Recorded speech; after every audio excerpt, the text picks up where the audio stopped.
welcome back, my darling diamonds in the rough. I am your favorite talking stone, and we are late.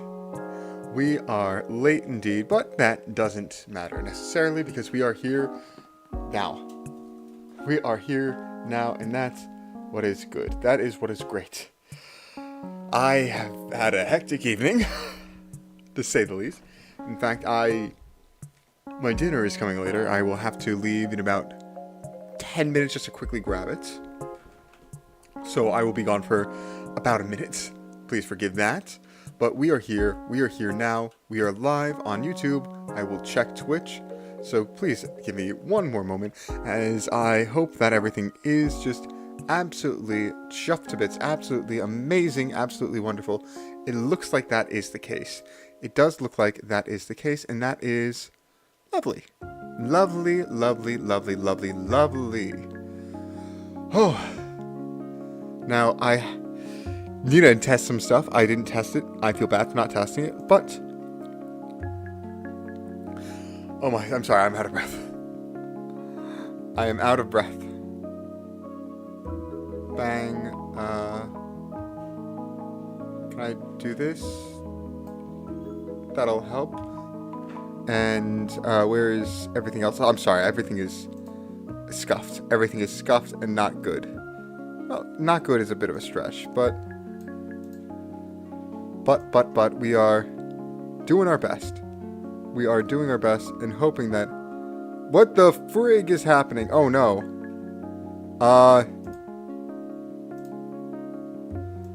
I don't know. I don't know what's happening. Let's hope it's good. You know, just for the sake of testing, let's make sure that this works. I'm trying something new with chat, because for some reason I can't see both YouTube and Twitch chat at the same time, which, you know, kind of sucks, not going to lie. Does this work? Sort of. Could I just do this?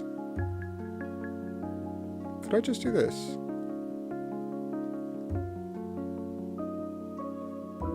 Bang, bang, bang. Yes!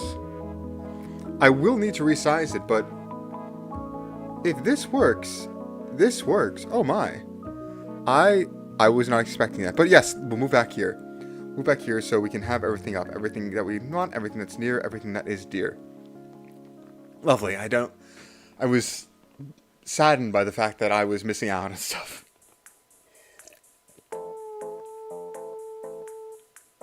I'm sorry, I'm really out of breath. I was running around like a madman. But no, I'm back.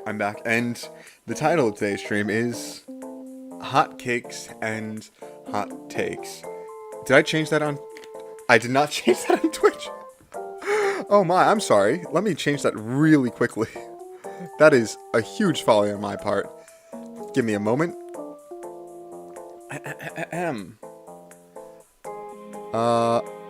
Whoa, hold up. No, I'm good. Looks like there might be a slight delay on Twitch. That's fine. That's fine. But let me make sure I don't mess everything up. Ooh, lovely. Got the name. Did not leak my streaming key. And golden. Everything is golden. Everything is wonderful. Everything is great. I have some power right here. I need my electrolytes. But the internet is slow. I'm slow. We're all slow.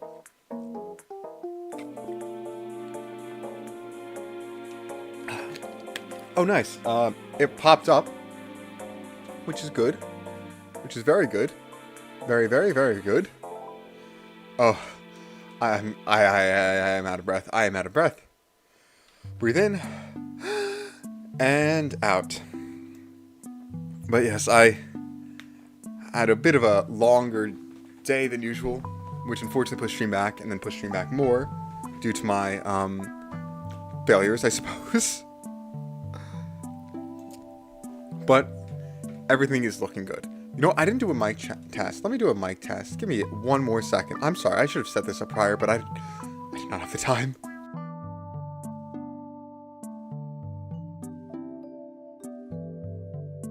I might lower sound just a little bit. To like around there. That should be fine. I think I raised it for Stardew Valley. Yeah, it should be fine. It should be fine. It should be lovely. It should be dandy. Right, so reason for the title is, for some reason, I was just thinking a lot about pancakes. I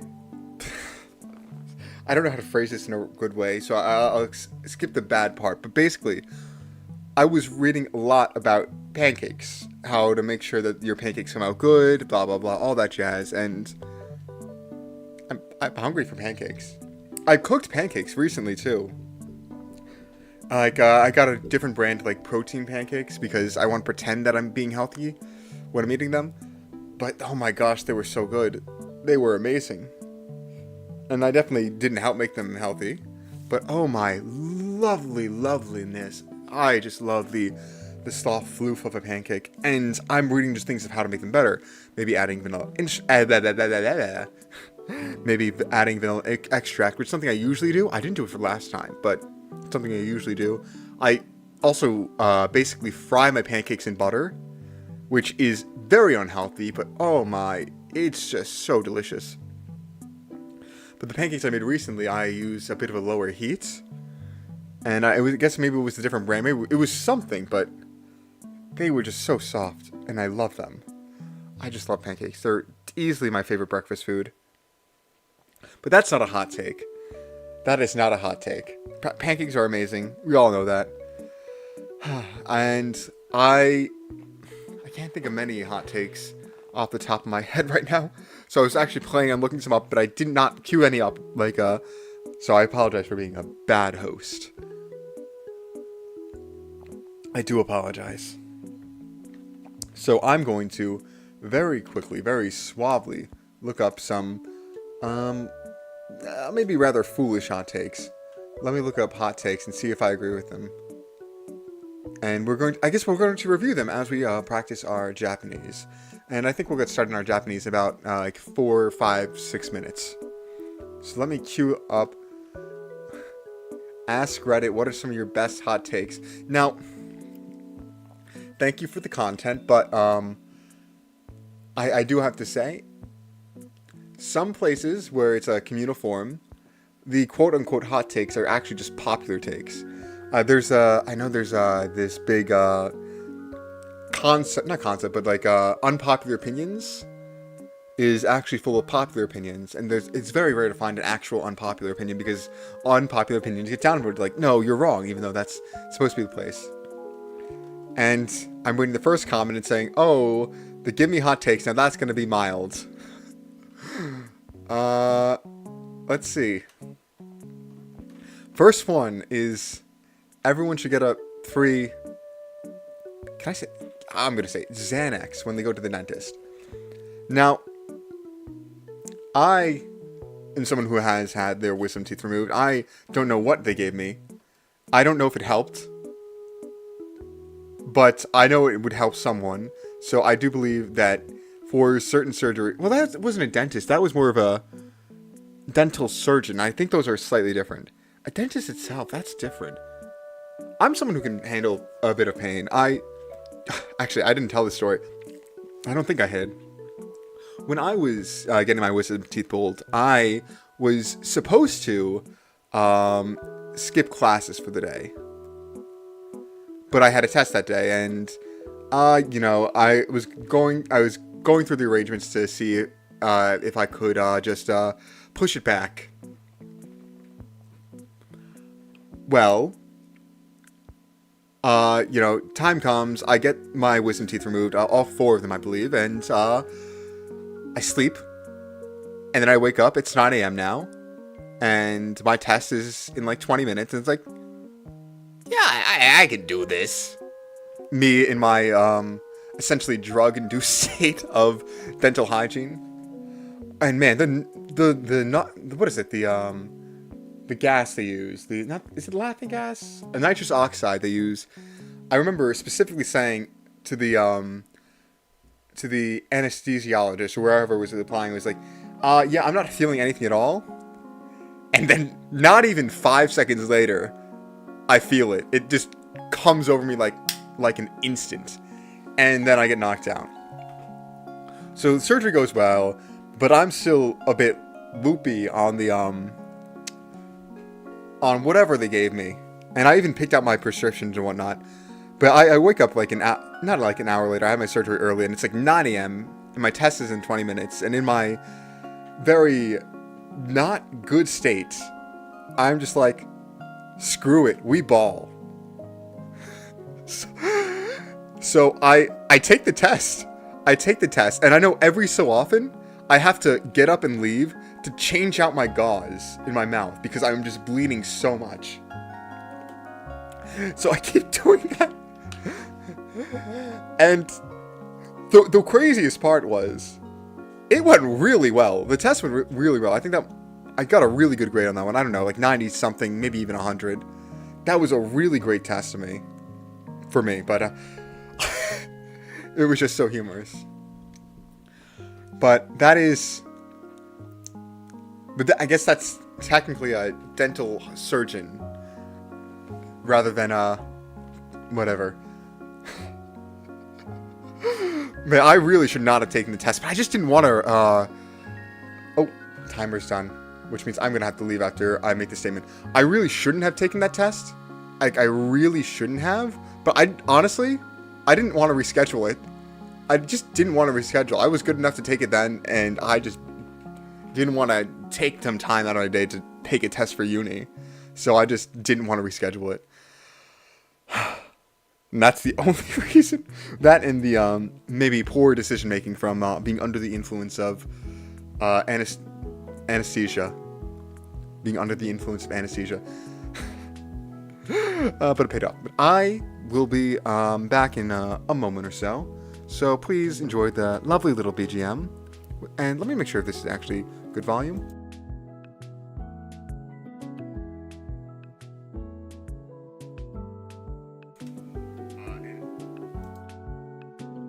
Oh, sorry, I meant to say I will be back in a minute or two. And hopefully I'll have queued up more hot takes, like actually hot takes.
I have returned.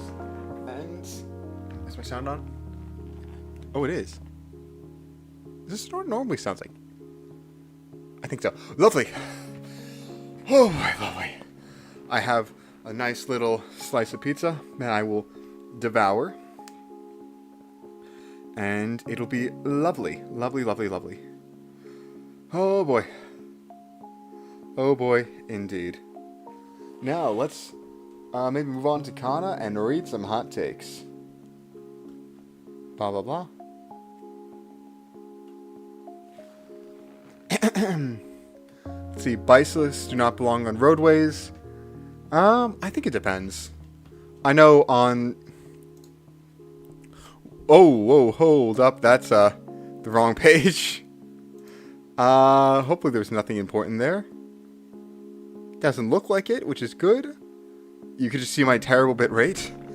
And the one viewer. Shout out to the one viewer. Hope you're doing well. I'm doing well. So I hope you are as well. But, go to learn Kana. Now we can open it. Man, I'm out of my depth right now. I am out of my depth right now. Right. So what were we saying? Alright, so we can begin and we can read. So bicyclists don't belong on roadways. I think it depends on the roadway. For instance, maybe this cycling community, I guess, I don't really know anyone in it, but I know that in like, how you say, on like highways and something when they're doing like endurance runs, cyclists usually go on the side of the highway and they're not too, or highways or routes, whatever you want to call them, and they're not too obstructive. At least that's how it is in the States. In terms of bigger cities, that's a lot more traffic you have to consider. And of course on roads themselves, that's a bit different. But I disagree with this, but mildly, and this is not a hot take. It's just a mild take. Can we see some actual hot takes? The phrase, "it's all downhill from here," means the opposite of what it should mean. Going downhill is very much easier than going uphill. Sounds like good times ahead. I think that's an actual hot take. Mainly because I disagree with it. It's all downhill from here, meaning you're at the peak of it, and everything is just going to get worse and worse. Not that the path is, it's the... Oh, it's a different perspective. This commenter is talking about the path, while I'm talking about the location and the destination. And I think that's the difference. I think that's the difference. Huh. I'll consider that a hot take. I will consider that a hot take, and we'll go to next. The next one being... Oh no. Oh no, this is topical. This is topical. Erotic things should be banned. Shout out to the EU. You guys are really going through it. You guys are really going through it. I think people should have access to the things they want, even if they're not things that you're comfortable with. If people are comfortable with them, they should have access to it. Barring legality, of course. You know, it has to be... That's very much assumed. I don't feel like I should have to clarify that. But yeah, shout out to the EU bros and girls. You guys are definitely going through it, and I'm hearing the complaints over the pond. I am very much hearing the complaints over the pond. A lot of MasterCard shenanigans with Visa and whatnot. Oh my gosh, goodness gracious. I feel bad for you. But let's move on. But that is a certified hot take. One I disagree with, but certified hot take. Wendy's is coming out with a Takis burger. That is... I think they did that. I was doing one of the... I think not Jeopardy, but like a daily quizzle or whatever. And one of the trivias was... Wendy's is doing a burger with this chip, and it was like Takis, or a spicy burger with this chip. It was Takis. So I think that's already a thing. That's not really a hot take. That's just a thing. That is just a thing. So let's go down. You can't expect someone to enjoy your company if you don't enjoy your own company. Well, let me start by saying I don't think that's a hot take. I think that's just a good quote, a good advice to live by. As a streamer slash content creator, what I like to say to myself is, if I want the barometer, if my content is at a level I want, is me saying, would I watch my content? Do I want to watch my content? The answer for me is generally yes. I'm happy with the content I'm producing. Obviously, I want it to be better, and obviously I'm working on it to be better in like short form. And it's one of the reasons why I stopped making longer clips. I think I'm gonna try to pivot to clips on short and rather save the longer form videos for highlights of streams and whatnot. But that's besides the point. I do try to mimic that way of advice. To enjoy my own streams, enjoy my own company. And I think I do. Granted, I think company is better when you can bounce off someone, but for instance, maybe your company is better when you're paired with someone. The chemistry between you can add to that.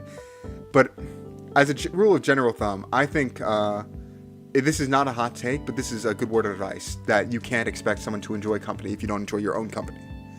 I think that's just a good word of advice. Now, let's move on to the next one. Cheap bath towels wash such dry your body way better than expensive ones. I do not know, because I'm gonna be honest, I use beach towels sometimes. I use beach towels to dry myself sometimes, and it's fun, it's good. I don't have many complaints about it. It's effective. But I don't think I've ever had like an actual like real expensive bath towel. Not one that I can recall, at least. Not one that I can recall. So let's continue. What am I thinking of next? Oop, nope, I meant to do this. Let me go back over. Saw the bath towels. People who are not kids are weird for watching Bluey. That's a hot take, I think. But I do disagree with it. Mainly because at one of my previous jobs, at a certain American arcade establishment / eatery / sports bar, I would sometimes take the day shift, and on the day shift, on the TVs would not be fights or anything. It would be Bluey. So I have seen episodes of Bluey, and I do think I'm weird, but not for watching Bluey. I think Bluey is a nice show. I think it's a nice show. I think it's a good show. I think it's a really well written children / family show. I think it's more children's show because I think that's the intended audience, but it's family show, and I think it represents the how do I say this? Not represents, but it has some family bonds that some people, I think the article I read was particular about millennials, desire or have desired previously. So that's my take on Bluey. I think it's from what I've seen of it at least, and I do have to say I did. This is gonna sound like I don't know what it is. I did actually bond with people over watching Bluey when I was in uni. I randomly brought it up, or it randomly came up in conversation, and it was a point of I guess community around it. It's, oh my gosh, you watched Bluey too? That's crazy. So I only have positive experiences between watching it and interacting with people who have also watched it, or at least some of it. So that's my opinion. It's good. I think the show is good. I do think people can be weird about it, though. I don't think I have seen people be weird about it. Like the first comment underneath it is, it's like My Little Pony all over again. I will absolutely disagree with that. I will absolutely disagree with that. I have not... Well, actually, I'm going to mildly retract that statement. Because what I was going to say was, I have not seen people get so, what's the right word, feral over Bluey characters the way they have My Little Pony characters. But that isn't necessarily true. I've seen a lot of people, like, thirsting over Bandit. You don't know who Bandit is. Bandit is the dad. I've seen people thirst over him. I have seen, like, Twitter and whatever social media used, like, posts of that, of people thirsting over Bandit. Not the mom, specifically the dad, as like a hear me out sort of thing. So people do thirst over the characters, or character specifically. I've not seen any like hear me outs regarding any other characters, just specifically Bandits. Just specifically the dad. And granted, he's a cool dad. I got nothing else to say. He's a dog, man. Well, he's an anthropomorphic dog. At the end of the day. But I have seen people thirst for the dad. So I'm going to say this is a hot take, but one I disagree with. And I will say it's absolutely nothing like My Little Pony. My Little Pony, I think the community was much bigger, much crazier, and definitely had a ton of bad actors in it as well. I know the infamous crossing, well, not crossing, with 4chan, it's a term that, the place that coined the term bronies, if I recall, but the infamous, I don't even know what, I don't think I can say it. I think it would be unethical to say it, so I won't. But, yeah, I know of the depravity of the fandom, and the, don't get me wrong, 99% of My Little Pony fans are absolutely sane. But the crazy side of that fandom reached very noticeable depths. Let's just say that.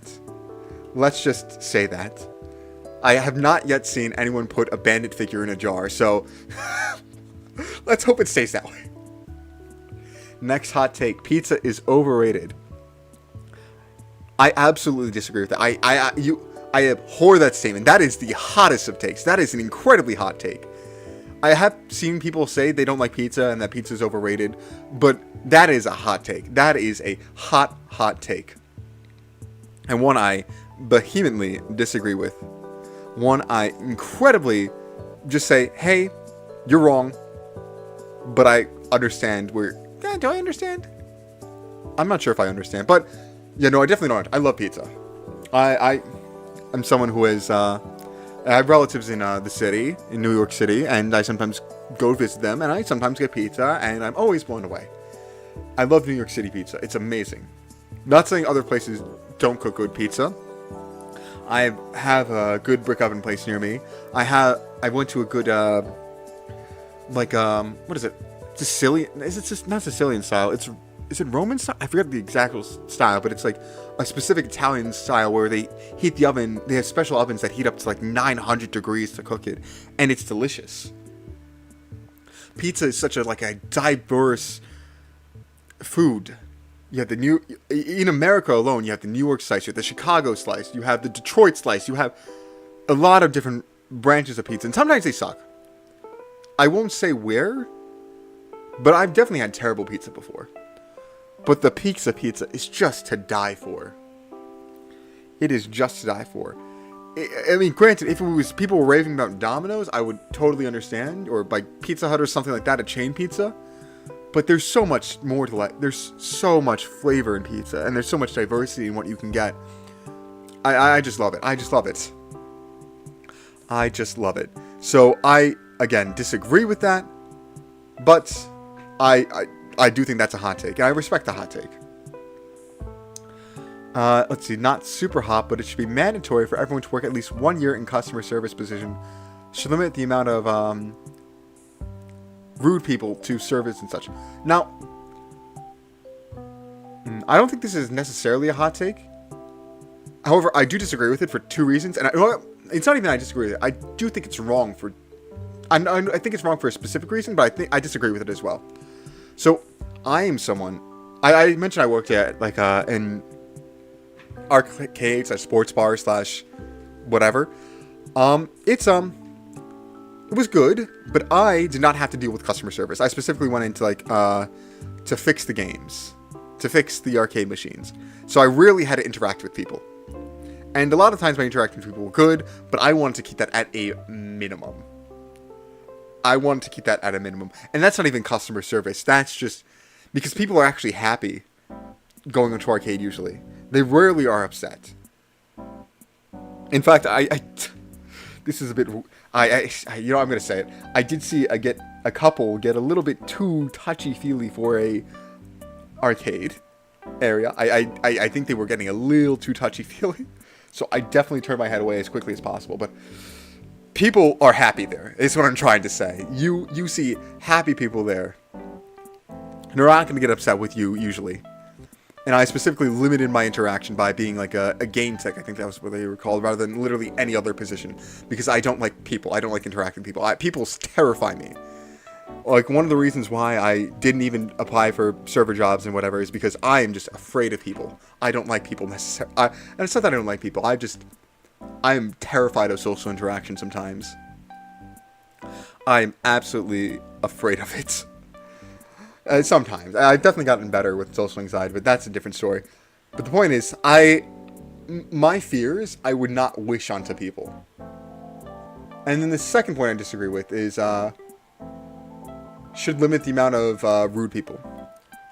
I've heard some talks about servers online that say, I'm not sure if this is true. This is just what I've heard from online. And I would love to be wrong. But servers will be once like, they'll pretend like to you like, oh yeah, we know how you're going, blah, blah, blah. But they don't tip well. And in America, which is where I'm from, you kind of have to tip. Now, I'm someone who believes tipping is not a good practice. I don't like the concept of tipping. I would prefer if it would just be banned outright. However, based on the society we live in, servers need tips. That's sort of, it's essentially a rule. It's not an actual rule, but it's essentially a rule that you should tip on a meal and blah, blah, blah. At least at a restaurant. In other services, no, I'm not going to tip at like a fast food place. I put my order in the kiosk myself. I'm not going to tip. But for, how you say, like a restaurant, the wages are dependent on tips. I think it's illegal to pay servers significantly less because of tips. Or not, I think that's not even legal, it's standard to do that. It is standard to do that. So, what I'm trying to say is, in my opinion, we live in a broken system, but I don't think not tipping is going to fix that. It'll just screw over the servers who are treating us kindly. But that's not the point. The point is, I hear rumblings that servers don't tip their fellow servers well. Which I think is a mean thing to do. But yeah, I do believe I don't think that's a hot take, because I think people generally feel that people who go through customer service have to deal with a lot, and that's not fair. And people should be nicer to them. I think that's a common conception, common idea. But I do disagree with the second point. So I don't think it's a hot take, and I mildly disagree with it. So let's move on. What is this? Ro? It's you. Okay, it is you. I'm getting confused. It always feels like a long while since I do these. It just feels like the leaks are getting longer. You know, I'm going to take a break to actually eat my pizza, and I'll read the next one. If anyone has ever watched the Boondocks, you know that their social commentary far outmeasures South Park, but I bet that's a cardinal sin to say on Reddit.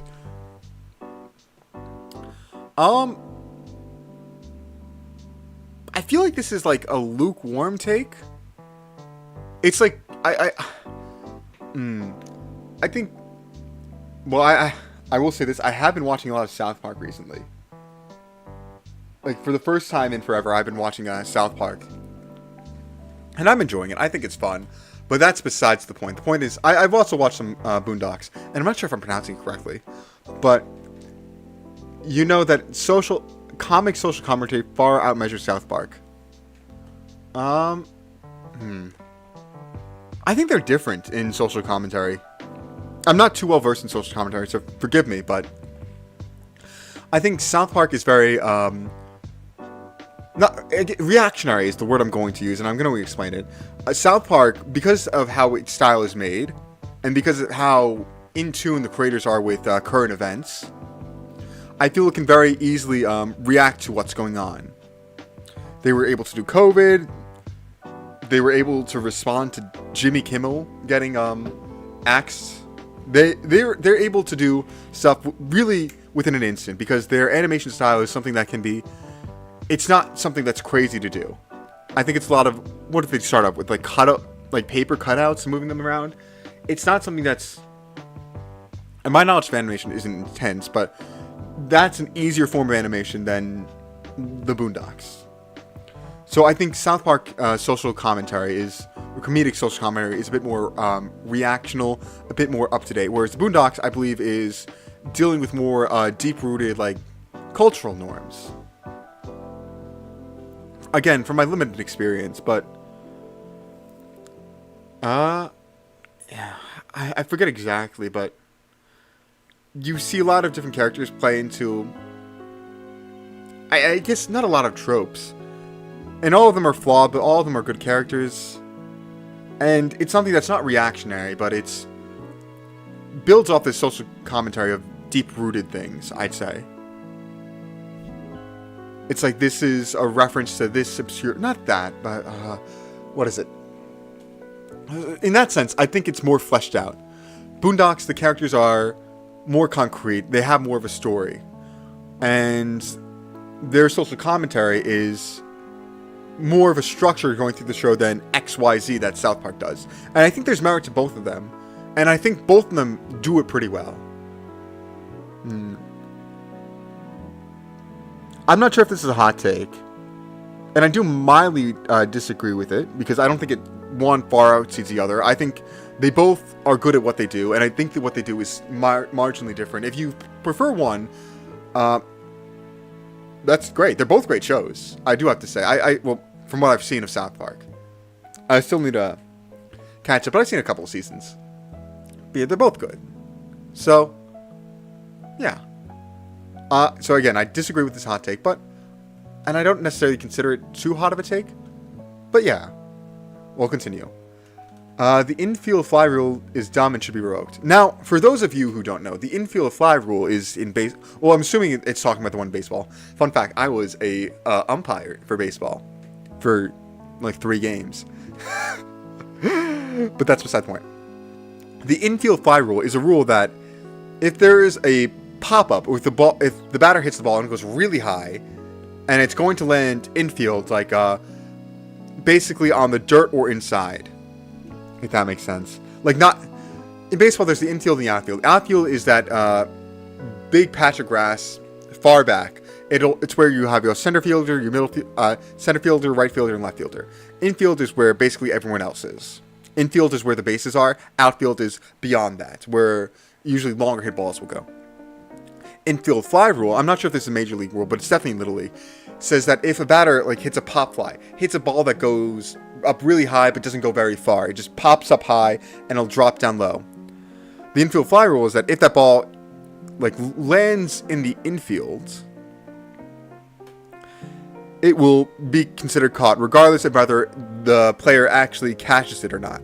A catch would be an out. So that player will automatically be out, essentially. And this is to deal with, from what I recall, in Little League, like double plays. So you couldn't, how do I say this? So instead of like catching it and just getting one out, what you couldn't do is let it fall to the ground and then throw it to, let's say there's a runner on first base. You can't force it out by throwing it to second base and then first. You can't get a double play. And it's supposed to be better for kids that way. I'm not sure if I'm explaining it well, but that's the general gist of it. Now, do I think this is a hot take? Yeah, I do think it's a hot take. For people who are very into baseball, I do think this is a hot take. That the infield fly rule is dumb and should be revoked. I think that's a mildly hot take. And I do think do I think it's dumb? A little bit, but at least for kids, because I'm not sure if it's there for adults. At least for like little leagues, I think there's merit in there. I disagree with it, but I do think it's a hot take, so I respect that. So let's see what's next. Oh wait, pizza. I forgot I was gonna eat pizza. I forgot about that.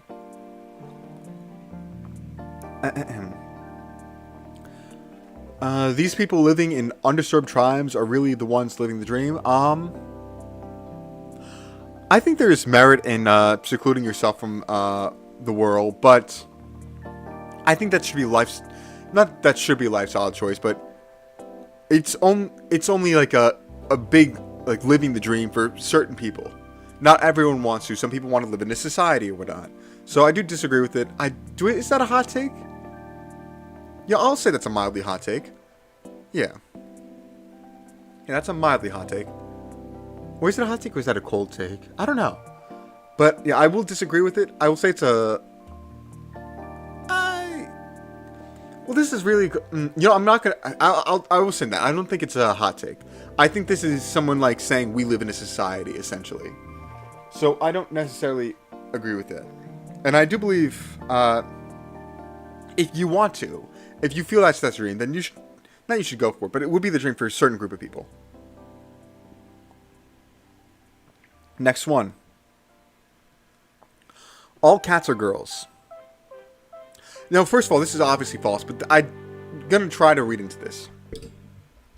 I believe a lot of cats get, like, spayed or neutered. A lot of male cats get spayed or neutered, and I think it's because they usually get more aggressive or whatnot if they're not. So, let's see. From that perspective, I wouldn't use the term girls in that perspective, but I don't... I'm not sure. Oh. Sorry. Gotta just...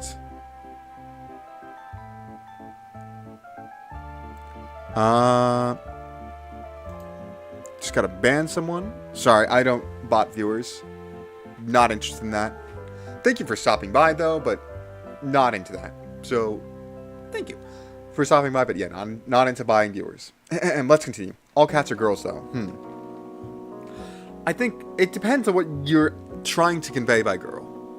Of course, you have cats that breed. You have cats that aren't sprayed or neutered.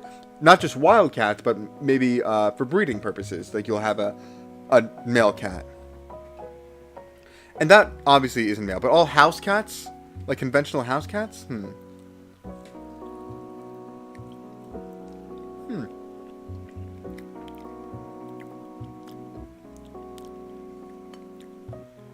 I don't think that's a hot take. I think that's just an interesting opinion, and if I'm getting it at your...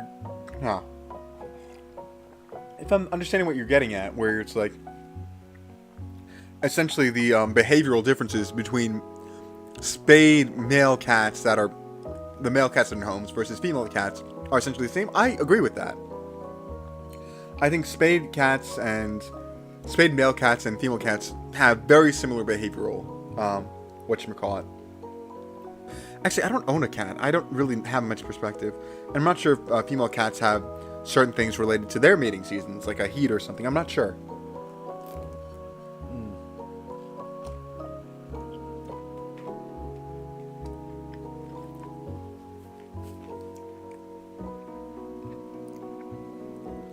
But generally, I think I agree that, behaviorally speaking, like common behaviorally, male house cats versus female house cats are essentially similar, from what I understand. And I don't understand much. I'll be completely truthful, I don't. But I do agree, I will say. What is next? Banksy is a bad artist. I'm sorry, I don't know who that is.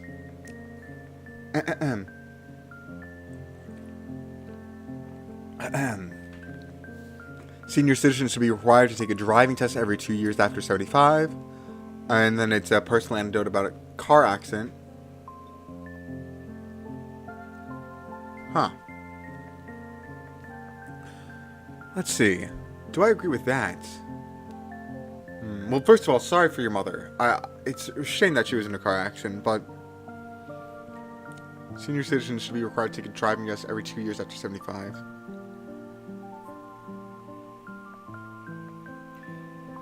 That is interesting.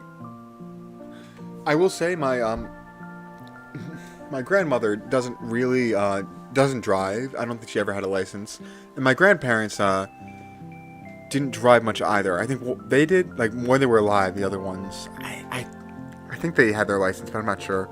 But they didn't drive much, so I don't really have much perspective on this from a family member's perspective. But I don't think this is necessarily a hot take. I think a lot of people agree with this, so I would consider it a mild take. But do I agree with it?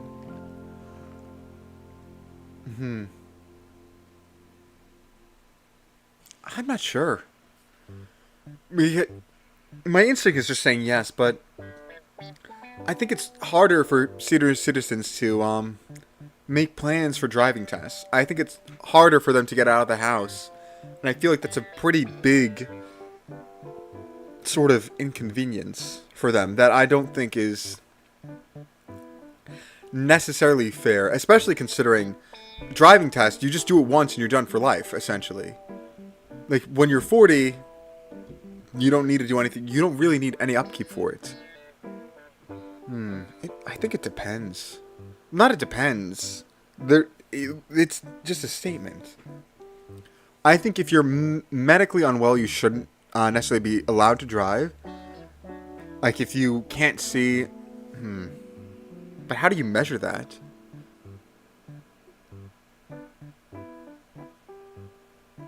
You know, I'm conflicted on this. I see the merit in both ends, in senior citizens driving and not taking a driving test and not. I think I slightly lean towards them taking a driving test every 2 years, but... because I think that's the easiest way to regulate that, but...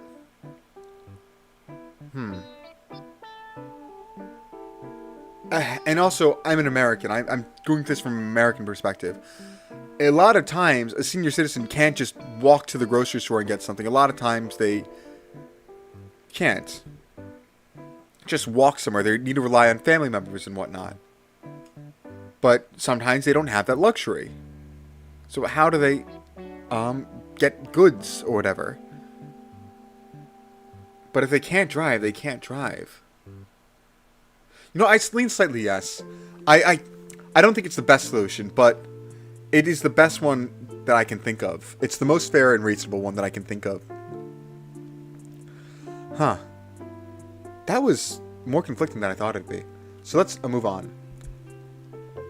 Trying to make society politically correct is the problem? No, I don't agree with that. I think that is a hot take. I think that's just, what are you saying is the problem? In reference to what? Is that the biggest problem facing society? Obviously not. Is that, I don't know. You know, there's not really a lot of ways to say that this is wrong, and this is just someone pretending to be edgy. Yeah, I don't want to, like, offend anyone on any, like, of their political beliefs, but, which, you know, ironically, you know, trying to make society look like is a problem. But I think that's just a dumb take.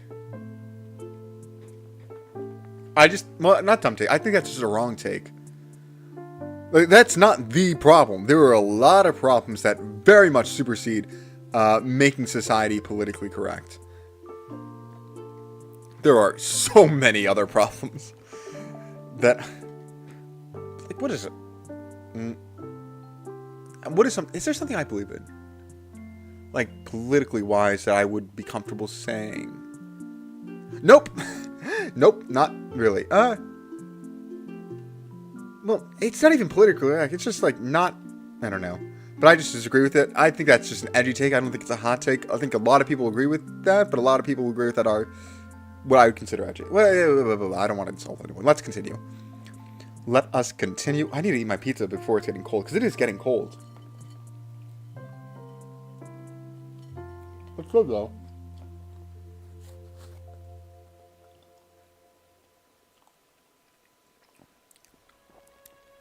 Nobody actually wants kids. Most are just obligated by law or society pressure to be good parents.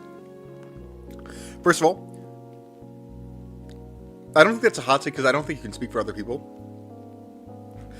But, and I think child rates are going down. I think less and less people want kids. I also think less and less people can afford kids. And I do think there's a lot of societal pressure to be good parents.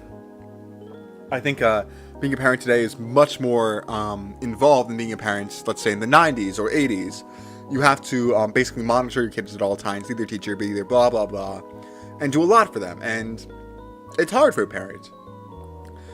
I don't think it's like maybe 20 years ago, you could reasonably have two parents support a family of like 10.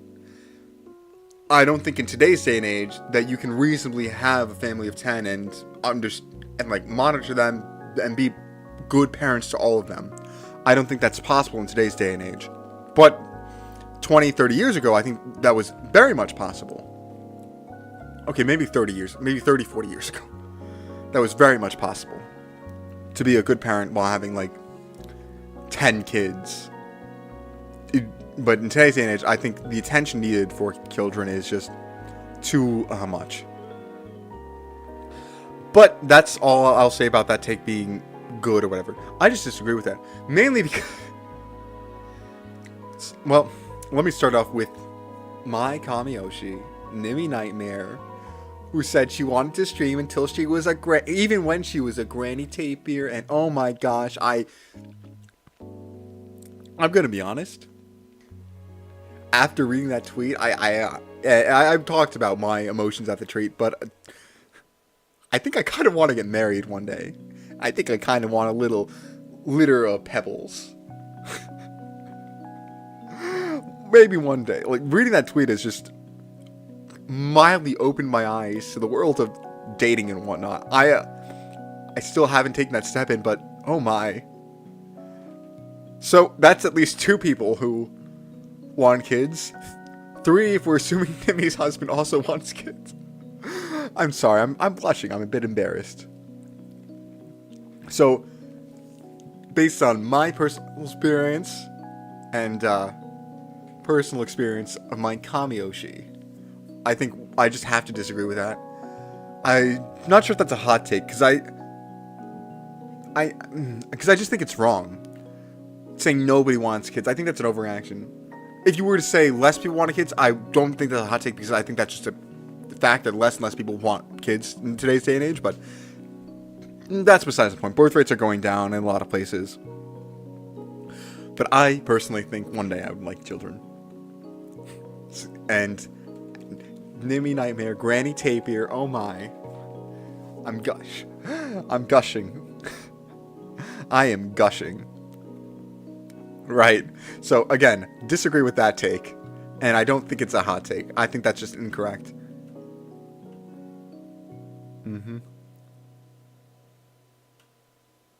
Let's see. Each movie in the... Oh, also, I will absolutely say, if you're like antenatal, if you don't want kids, that is more than okay. I didn't think I wanted kids until I read that tweet. Then I was like, oh my. Oh me, oh my. People change, people grow. And I know, like... I'm saying I changed. I went from someone who probably didn't want kids to someone who does. I think that's... I like being allowed to change my opinion on things. I like growing. I'm not sure if it's growing, but changing as a person. I'm never opposed to that. But yes, if you're not a fan of kids, don't worry. I was in the same boat, and I totally respect that. But I do think there are people who want kids, even in today's day and age. Right, pizza, and then read the next one.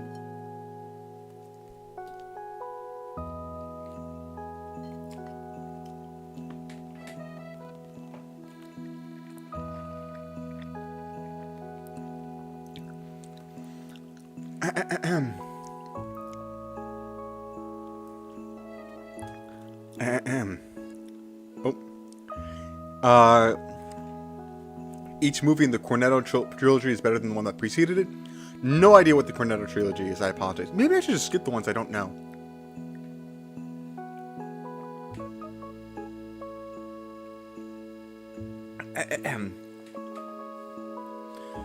The extra day for leap year should be moved to the beginning of the year and be called January 0th and be an extra New Year's Eve party day.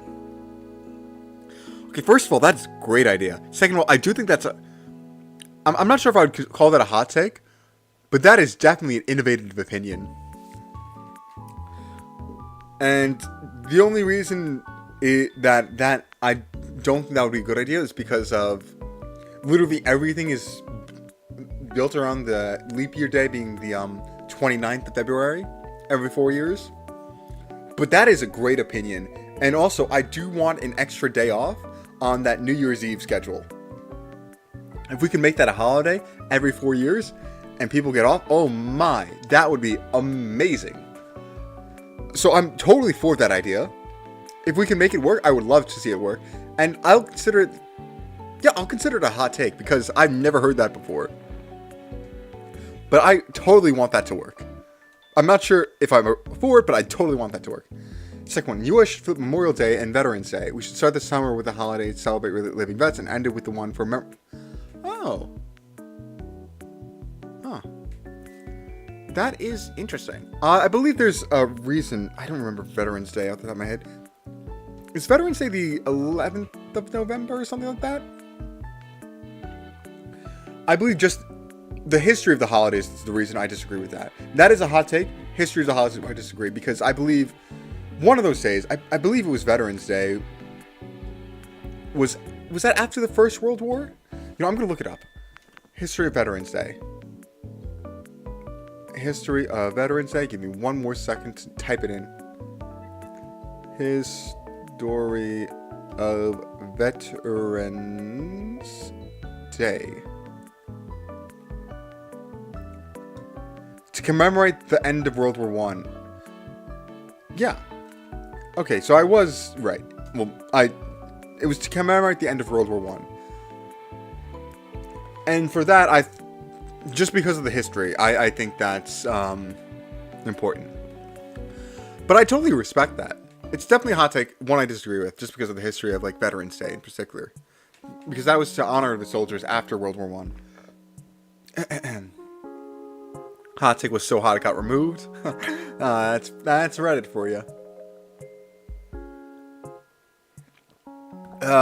Woman, nope, that's very sexist. Wow, that is very sexist. That I'm going to read it. Please know that I in no way agree with this. I am just quoting it verbatim to tear it down. Women do not deserve respect for just being women. They need to earn it just like every other human being. I don't agree with that at all. Because first of all, I think every human being just deserves respect. You need to lose respect, not earn it. Every human being should have some basic level of respect.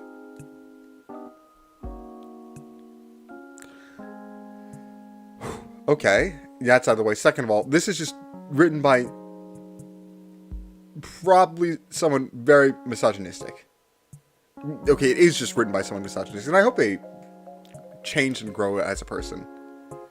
But like, what respect? I do believe there are certain gender differences that are respected, and that should be respected, but that's not the point that this guy's trying to make. Yeah, this is just sexist. And I will say, it is technically a hot take. Because I think literally every person believes people should be respected just by being people. It is 100% a hot take. But it's one I heavily disagree with. And I think it's wrong. Let's continue.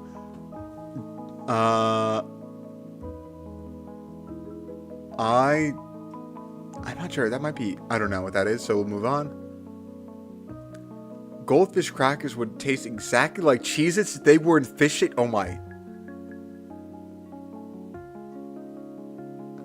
That's a conspiracy theory. More than a hot take, but oh my. I think he might be right. I don't know what... Are they made the same way? Are they both like baked cheese or whatever? With salt? Oh my. My. Wait a minute. Wait a gosh darn minute.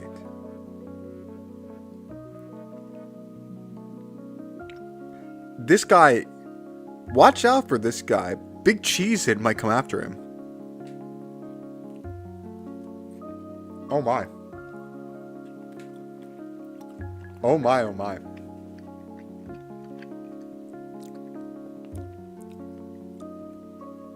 I'm forgetting to kana as well. Let me cook some up here and read the next one. Crocs are not shoes. I mean, that's a cold take.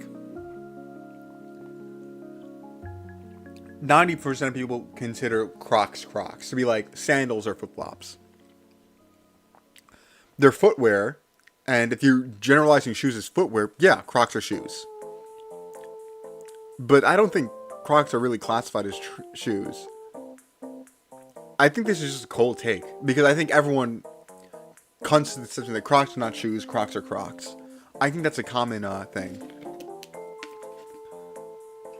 Blah blah blah. Anti-democracy, not gonna speak on that. If you let your cat go outside, you're a bad person. Okay, that's just a terrible take. You can't just keep your pets locked up inside all the time. Some pets, maybe. Not really all pets.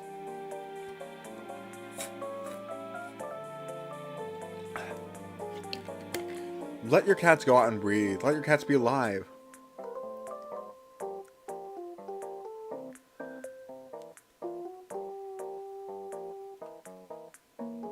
Yeah, I don't know what this take is. It's a hot take. But I think that's like a really bad or wrong take. I mean, don't get me wrong. If you have a house cat, and again, I'm not too well versed on cats. I don't own a cat. Not too well versed. I haven't researched cats heavily, but some pets just need to go outside.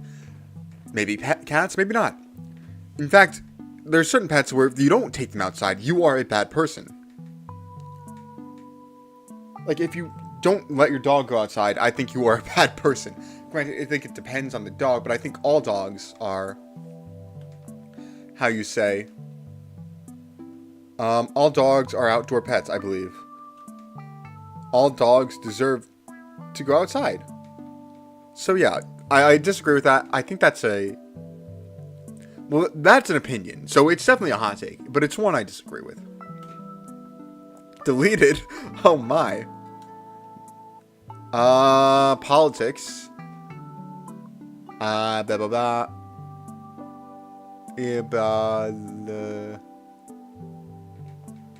That's just... I don't know. Politics are annoying. Streamers, unless they are providing an educational service, should not be able to profit from donations or subscribers. All the money should go to charity. Well, I'm a streamer. My insight is I don't deserve to profit because I don't think I make material that's good enough to profit. However, I do believe people should be able to... How do I say this? People deserve to get the money they earn. Like, streaming is no different from whatever form you do. Maybe like whatever form of entertainment. Maybe like a television host who makes money because that's their job. And some people do turn streaming into their job. They put a ton of hours into it. Again, this is my hobby. I'm not going to pretend that streaming is harder than a 9 to 5. Maybe for some people it is, but okay, that would be a hot take. But yeah, I think people deserve the money they produce, especially if they are doing it for people. Like, they are providing entertainment for people, if they are producing that money, they deserve to get the money.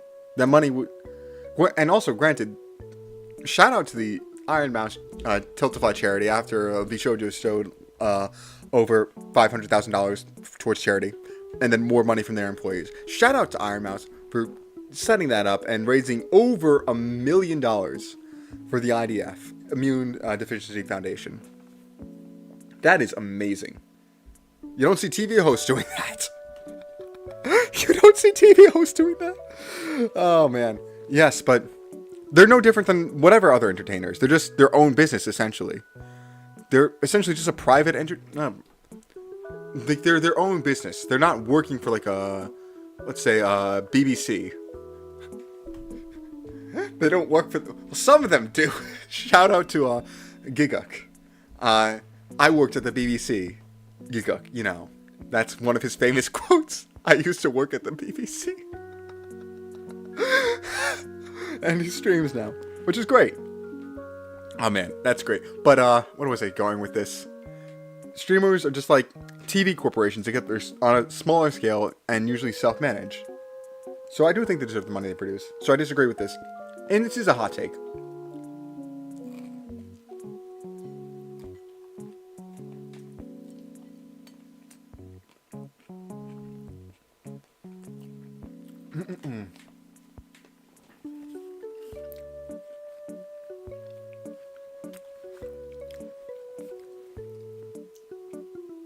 Also, just to go back to that, I just remembered things like YouTube and Twitch always take a cut of donations as well to streamers. So to keep like them running, the sites running, and the sites need to run.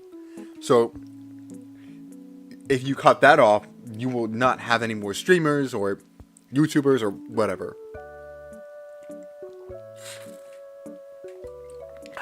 Sorry, I'm going away. But yeah, not going away, but I don't even know what I'm trying to say. But yeah, streamers deserve the value they create, I would say.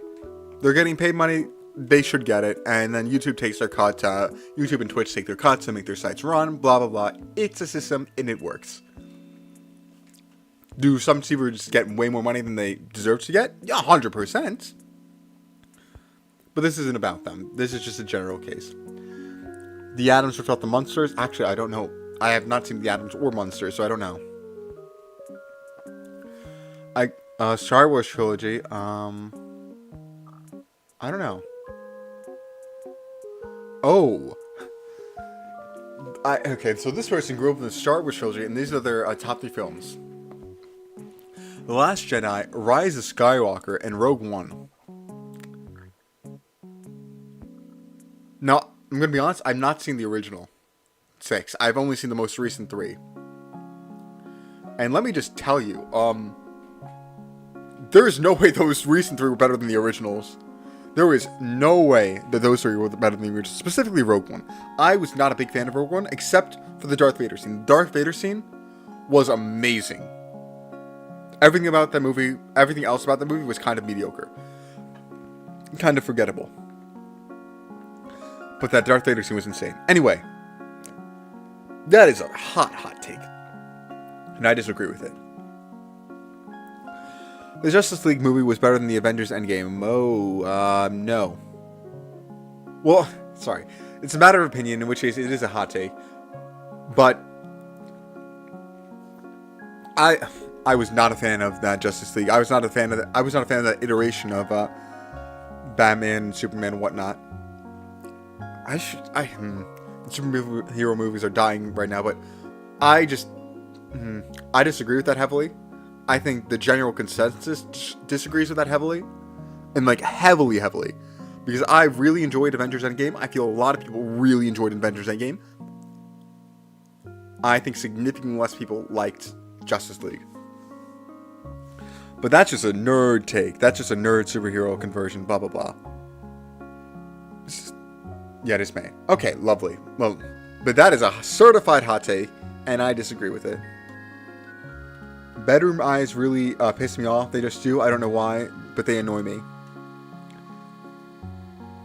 I mean, that's not a hot take. They just annoy you.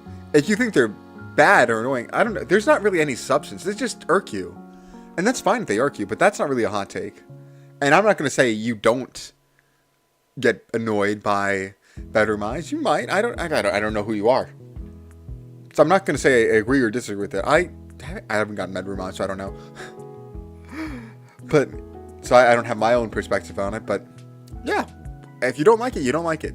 But I think that's just your own opinion, so I don't consider it a hot take. So we'll move on to the next one. Music really fell off around 2018, 2019. And then Bon Iver is not a cringe band. I don't know who Bon Iver is, but music really fell off around 2018, 2019. Oh man, people have been saying that for so long. Music fell off after X year, after Y year, after Z year. At the end of the day, everyone knows that the best music is the stuff that was on when you were a kid. Music is always, it's a cultural thing. It's just with the times, and it shapes generations. And generations tend to prefer certain things. And the more time passes, the more terrible songs are forgotten, and the more good songs are remembered. Do I think music is a bit too corporatized? Probably. Do I think the music scene? I don't know. I'm not too huge on music. I just like Creepy Nuts. Creepy Nuts is my favorite current band, and they always just hit banger after banger. They always just hit banger after banger. Like Mirage is insanely good. I really love it. Creepy Nuts, I just love them. But that's besides the point. Point is, this isn't a hot take because people say this about every year when they're trying to be music snobs. And I disagree with it.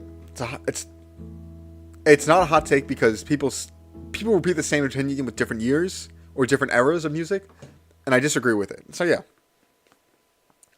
We continue. Dead people aren't people anymore from a religious standpoint.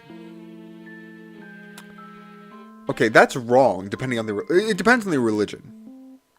I think it depends on the religion. Oh, actually, no. I think in every religion, the concept of the afterlife is. I'm assuming you're referring to corpse rather than like the souls of people in the afterlife. Souls of people in the afterlife are absolutely people from a religious standpoint. Well, I guess technically some people become like saints or angels or I don't know. Christian lore is really strange because the Bible is technically all that's canon, and there's a lot of things that is shaped around that, and I don't know how to separate those. I'm not entirely sure, but like, I guess technically there might be different beings than people. I don't know, like spirits, blah blah blah. But I think they're still technically people in most religions afterlife. But I'm assuming you're referring to corpses. And again, I think it depends on the. I think it depends on the culture, the religion. So I think that's just a wrong. I don't know if that's a hot take, and I don't know what perspective they're getting at. I think generally speaking, this is wrong, or incorrect is what I should say. Not wrong, because wrong could imply moral, but it's not moral. It's just, I think it's just generally incorrect, but maybe from a specific point of view that I'm not understanding, it could be correct. Okay, next one. A lot of cringe content we've seen in entertainment and media in the last few years, particularly from Disney, has not been motivated by a desire for profit, but a genuine commitment to diversity. Okay, as it has been by a desire to serve the American military-industrial complex, particularly the CIA, tried to promote LGBT to people worldwide, disrupt structures of power and families and traditionalists. Oh my. Well, I have to read this because this is an essay. I will say, I think this is a bit too much of a conspiracy theory for me, so I'm going to disagree with it because I already disagree with it. But wow, I need to do this justice. Man, I should have put this on my conspiracy theory thing.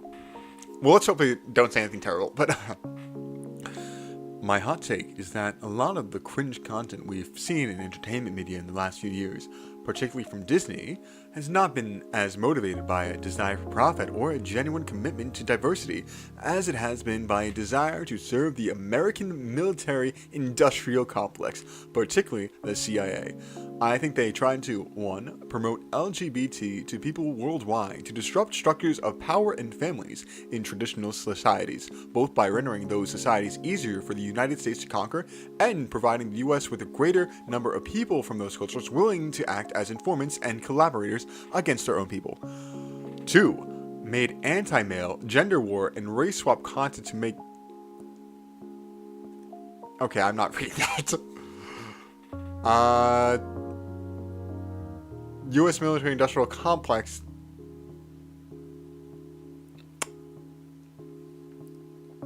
You know, you were a fun conspiracy theory until you got into racism. That's sad. But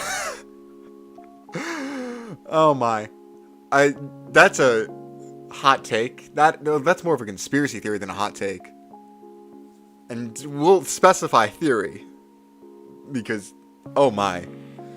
Oh my, oh my. That is something. That is absolutely something. Let's move on. McDonald's ranch is better than Chick-fil-A sauce. I'm not a sauce guy. That's my hot take. I'm not a sauce guy. I don't like sauce. I'm usually like averse to sauce. So I can't have an opinion on that. People who post their body on Reddit is kind of sad. That's probably referencing those who are doing. Can I even speak about that? People can do what they want, and as long as it is not harming other people, I respect that. I respect one's own bodily autonomy. I respect one's right to do what they want with their body, even if it's something that I wouldn't do myself. I respect it. I should, yeah. All right. I think that's a. So yeah, I think that's a hot take. I think a lot. Well, with what's going on in the EU, maybe it's not too much of a hot take anymore. But I do disagree with it. Let's move on. I need to finish this pizza. It's getting cold or lukewarm.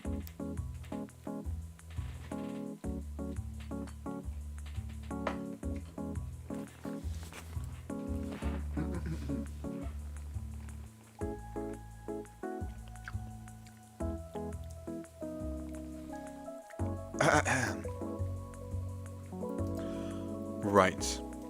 Next hot take is, I believe the government should, stop giving any care about what you're doing or how you are. No government should care if you're LGBT, annoying, a woman, or a man. They should just care if you pay your taxes and you don't commit crimes. For, well, I'm trying to see if there's anything to nitpick. No, yeah, obviously I agree with that. I just said I respect your bodily autonomy. I respect what you do with your life. If it's something, even if it's something I wouldn't do with my own, I totally respect that. I know there are people who are different than me. That's fine. I totally respect that. But let's see. Anything else? Is that a hot take? I think generally speaking, that's not a hot take. I think that's a mild or lukewarm take at best.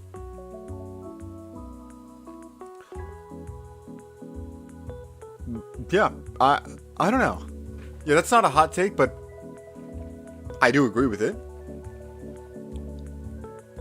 And I do think, does the government actually care about that? Well, I know certain governments definitely do. And for shame for those, but does, yeah, I'm not going to pretend to talk about it. I'm not going to pretend I know much. I'm just going to say that I agree with that. And thank you, Reddit, for that.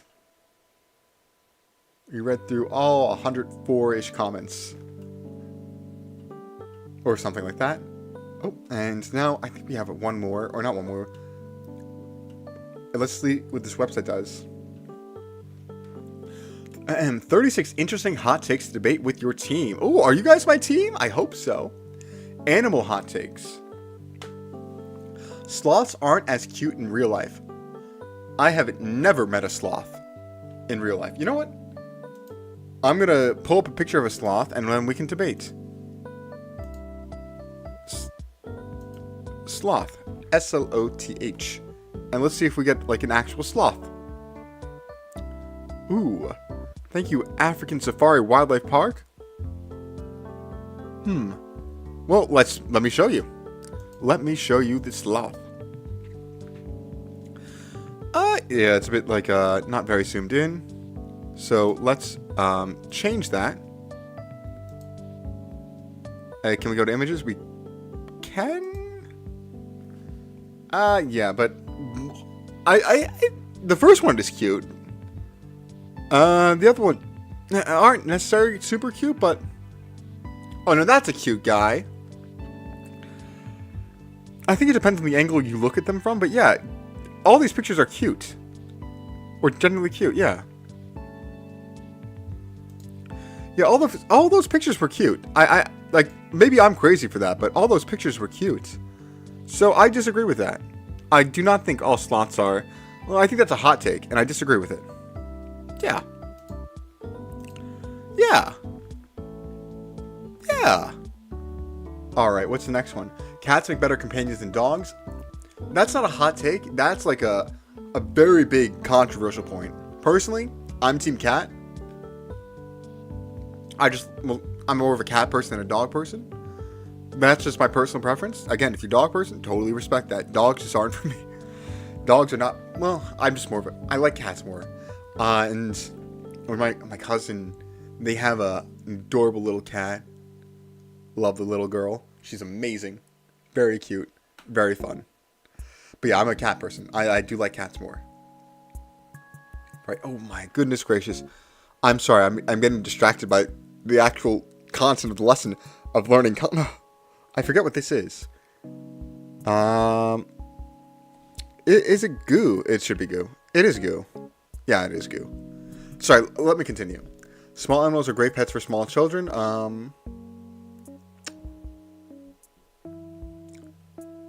I guess, yeah. These aren't hot takes. These are just like debate topics. Pugs are ugly. I really wish pugs were, how do I say this? Not breeded to be a way that is miserable for their existence and hurts their ability to breathe. I don't like how pugs have basically been bred to have those faces that are not taking in enough oxygen. Also, I agree that pugs are, I don't like pugs. I feel bad for pugs as well. Man, these are not hot takes. These are very cold takes, I'd say, so far. We're not cold takes, just debates. Most of us would have a pet tiger. Okay, these are just not that good. Spiders get a bad rep. I think that's generally like a shared viewpoint. Spiders get a bad rep. Yeah, they kill a lot of, they cur a lot of pests, and that's something they don't get enough respect for. Yeah, so maybe not. Brand hot takes. I don't want to shill for any of these people. Yeah, I'm not going to shill for any of these. Entertainment hot takes. Podcasts aren't worth listening to. That might be your first actual hot take. I mean, podcasts are content. If you want content to listen to for like an hour and not necessarily have to be focused on, like maybe you're just doing the dishes, or maybe you're just like doing some exercise. Podcasts are great. Podcasts are actually great. I definitely recommend them. But if you're giving your full focus, maybe less.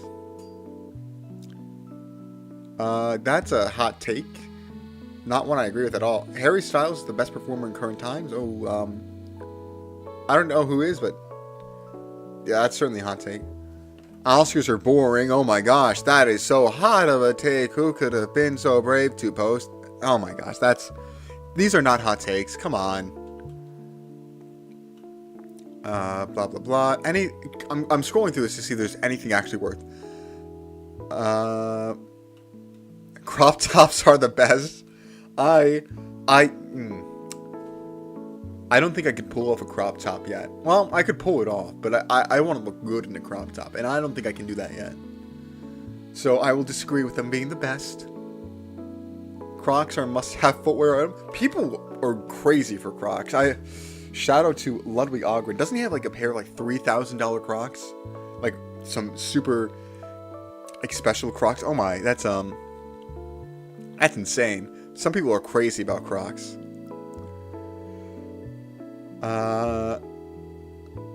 What is okay? Bro culture has led to some questionable fashion choices.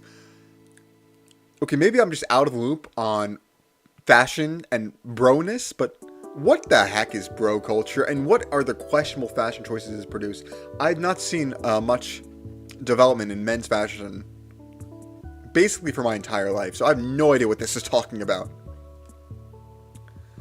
Fast food hot takes, anything. Pineapple being the best pizza topping is literally just rage bait. Some people like it, some people's favorite. Yeah, that's fine, but putting this on here is just rage bait. Everyone, if you put this in a room of 100 people, I think more often than not 100 would say no. 100 would disagree.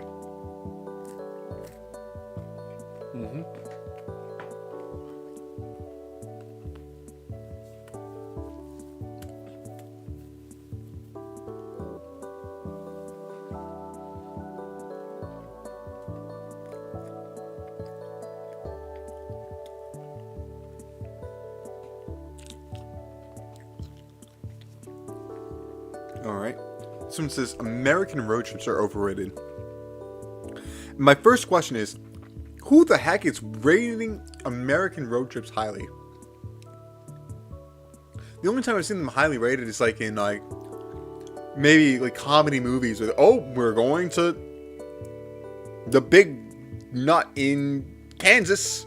Everyone grab your shoelaces. We're going now. Oh, this wacky ride is going crazy. And blah, blah, blah. Like the cliche trope of family fun vacation goes haywire, but they all have a good time and family wins or something. That's the only time I've seen them quote-unquote highly rated. Even then, the movie depicts them as sucking, but having a certain family charm to them. So I don't... That's just bait to say, oh yeah, they're overrated. But no one's rating them highly. There are way more romantic cities than Paris. I've not been to Paris, and I have not been to a city I would consider romantic. I think my parents, like Mama and Papa Stone, did they like Venice? Maybe I'm wrong in that, but I think it was some city in Italy they really enjoyed. So going off that, I would agree mildly, but I don't have any perspective. The Great Pyramids aren't as great as they look in photos. I have never been to the pyramids. I have literally zero perspective. How am I supposed to know? I can only look at photos. So, yeah, I have no clue.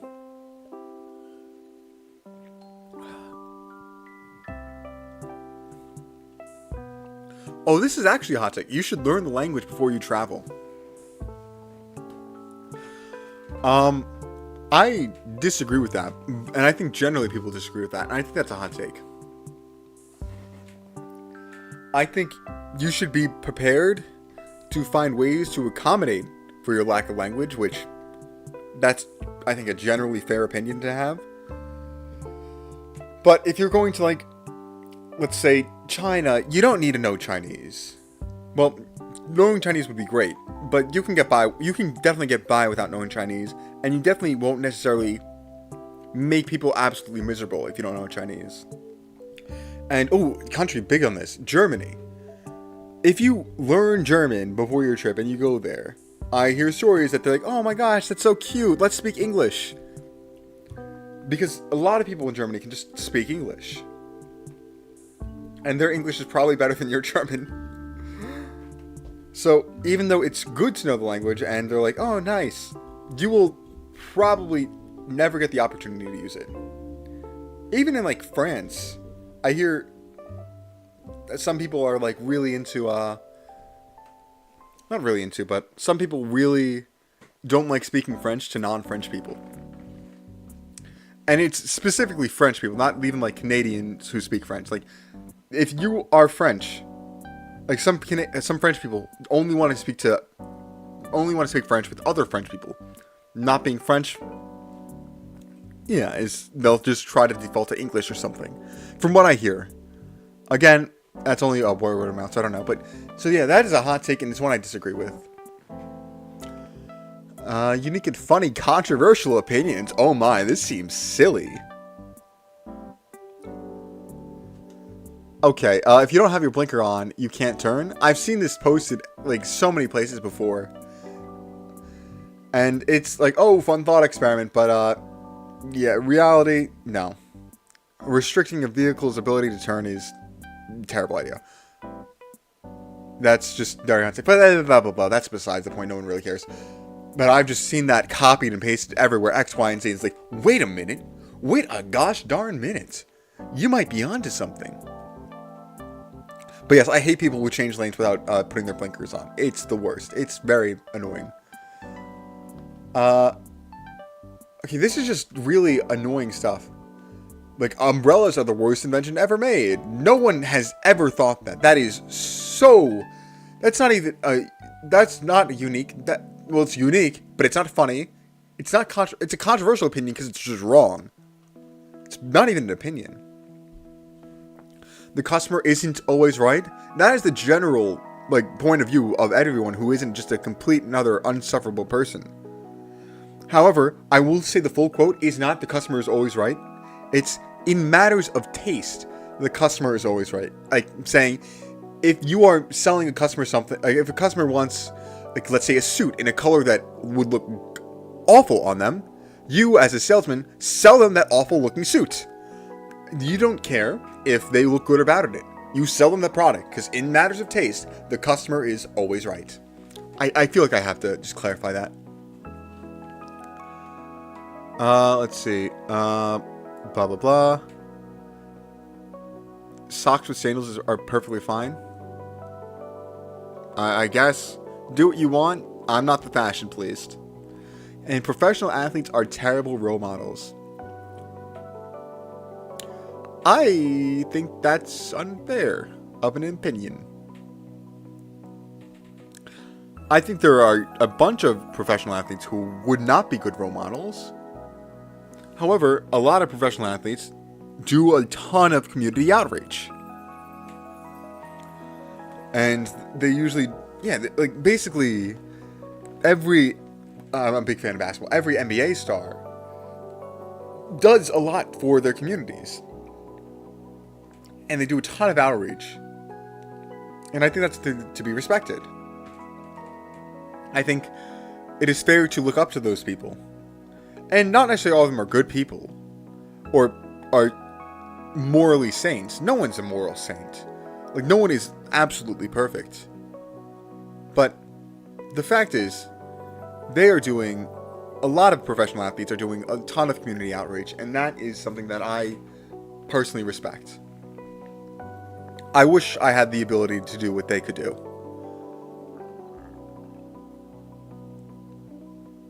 I wish I did, but I don't. And that's okay. But I definitely appreciate them for that, and I definitely think that should be respected. And it is annoying seeing professional athletes getting clowned for doing charity, essentially, for giving back to the community. I've seen a lot of I'm a fan of the Boston Celtics. I'm a fan of Jaylen Brown. Jaylen Brown is someone who is the youngest ever person, if I recall, to give a speech at Harvard, or not a speech, but a talk at Harvard. He is an MIT fellowship. He has an MIT fellowship membership, or whatever it's called. And he does a lot for people in Boston and Massachusetts area in general, particularly marginalized and underprivileged people. And then you just have people who just pretend that they actually have done something in life, saying, yeah, he can pretend to be smart or whatever. No one cares. He's just not pretending to be smart. He's giving back to the community. Yeah, don't get me wrong. It's nice to be praised as like an intellectual. I think he definitely appreciates that from the some people who actually did that. But he's not going to go around and parade himself as, I are smarter than thou. No, he's out here just working for the community. His fellowship, was able to give like, what was it? He was able to set up a camp for, if I recall, I believe it was like a lot of poorer people in like the was it Massachusetts? Was it the Boston area, Cambridge area? I'm not sure, but he set up like a camp for them, like STEM camp, to give them access to greater learning opportunities. And they actually got to speak with, I'm not sure if it was astronauts or people, I think it was people at NASA, scientists at NASA. And that is insane. That is an incredible opportunity that they would not get otherwise. And people are clowning on him for his MIT fellowship, but he's doing something that benefits the community. I don't understand that. Like, do I think he said some things that are... No, I don't even think he's really said anything crazy bad. It's just people are clowning on him for quote-unquote pretending to be an intellectual when he's just really just helping people. And I don't understand that. I really don't understand how you can clown someone on doing not only a charity, not only giving back to the community, but something they're passionate about, something that they care for. I don't know how you can just say that. I don't get it. I don't get it. Right, but point is, I'm not sure if that's considered a hot take, but it should be, and it should be wrong. Again, a lot of professional athletes maybe aren't the best role models. I'm not going to name names because I don't like shaming people, but there are a lot of them that are good.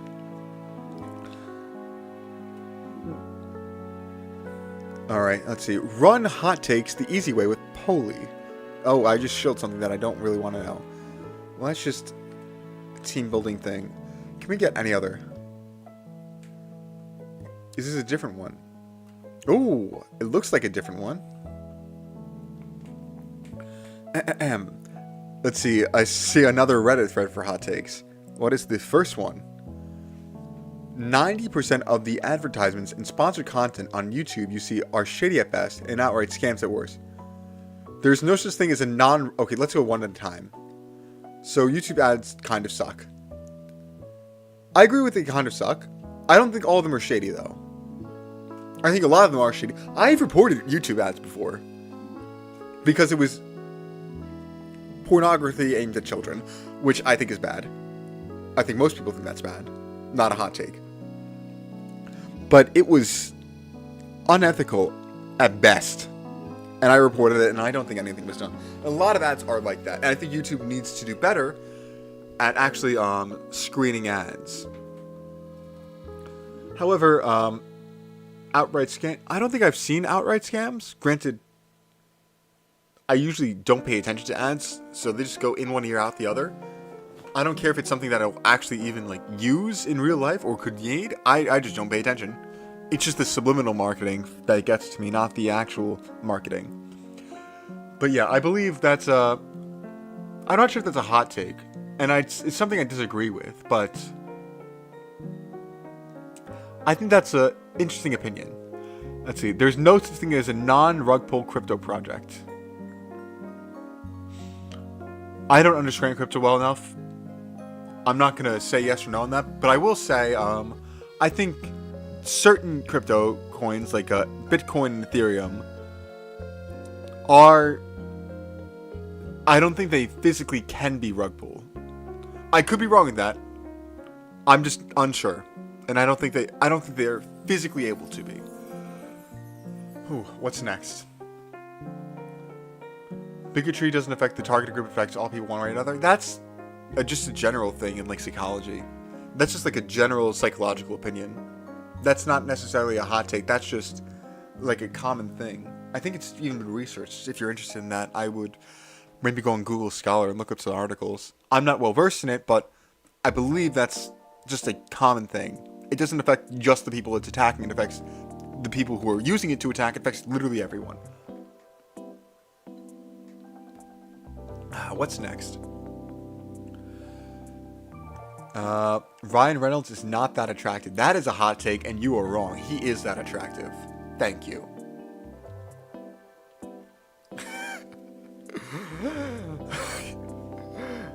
Oh, man.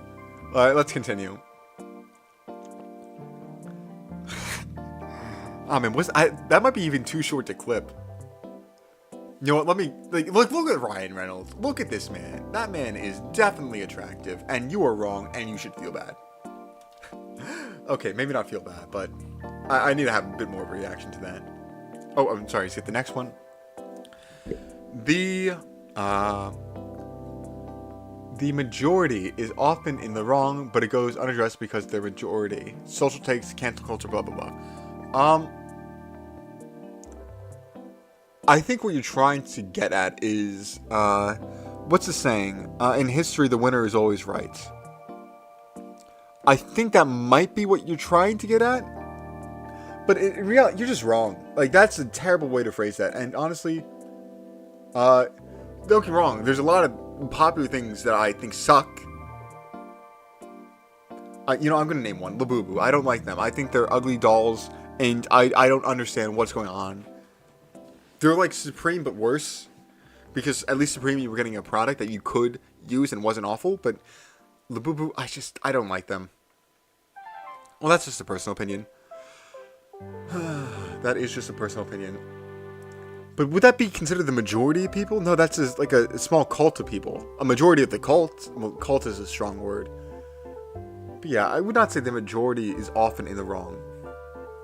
But I do think masses can popularize bad things.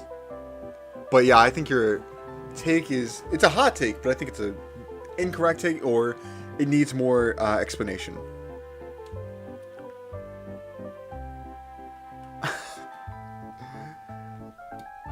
I don't have a hot take, only a shiitake. Shiitake mushroom. Oh my, that's a nice one. That's a good pun. If you say it fast enough, it sounds like feces. That's a funny one. Heightism is the most normalized form of body shaming. Oh wait. Huh.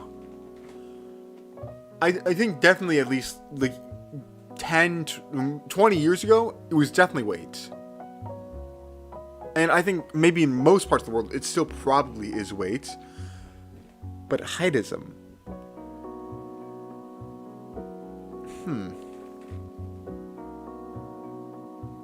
I'm trying to think.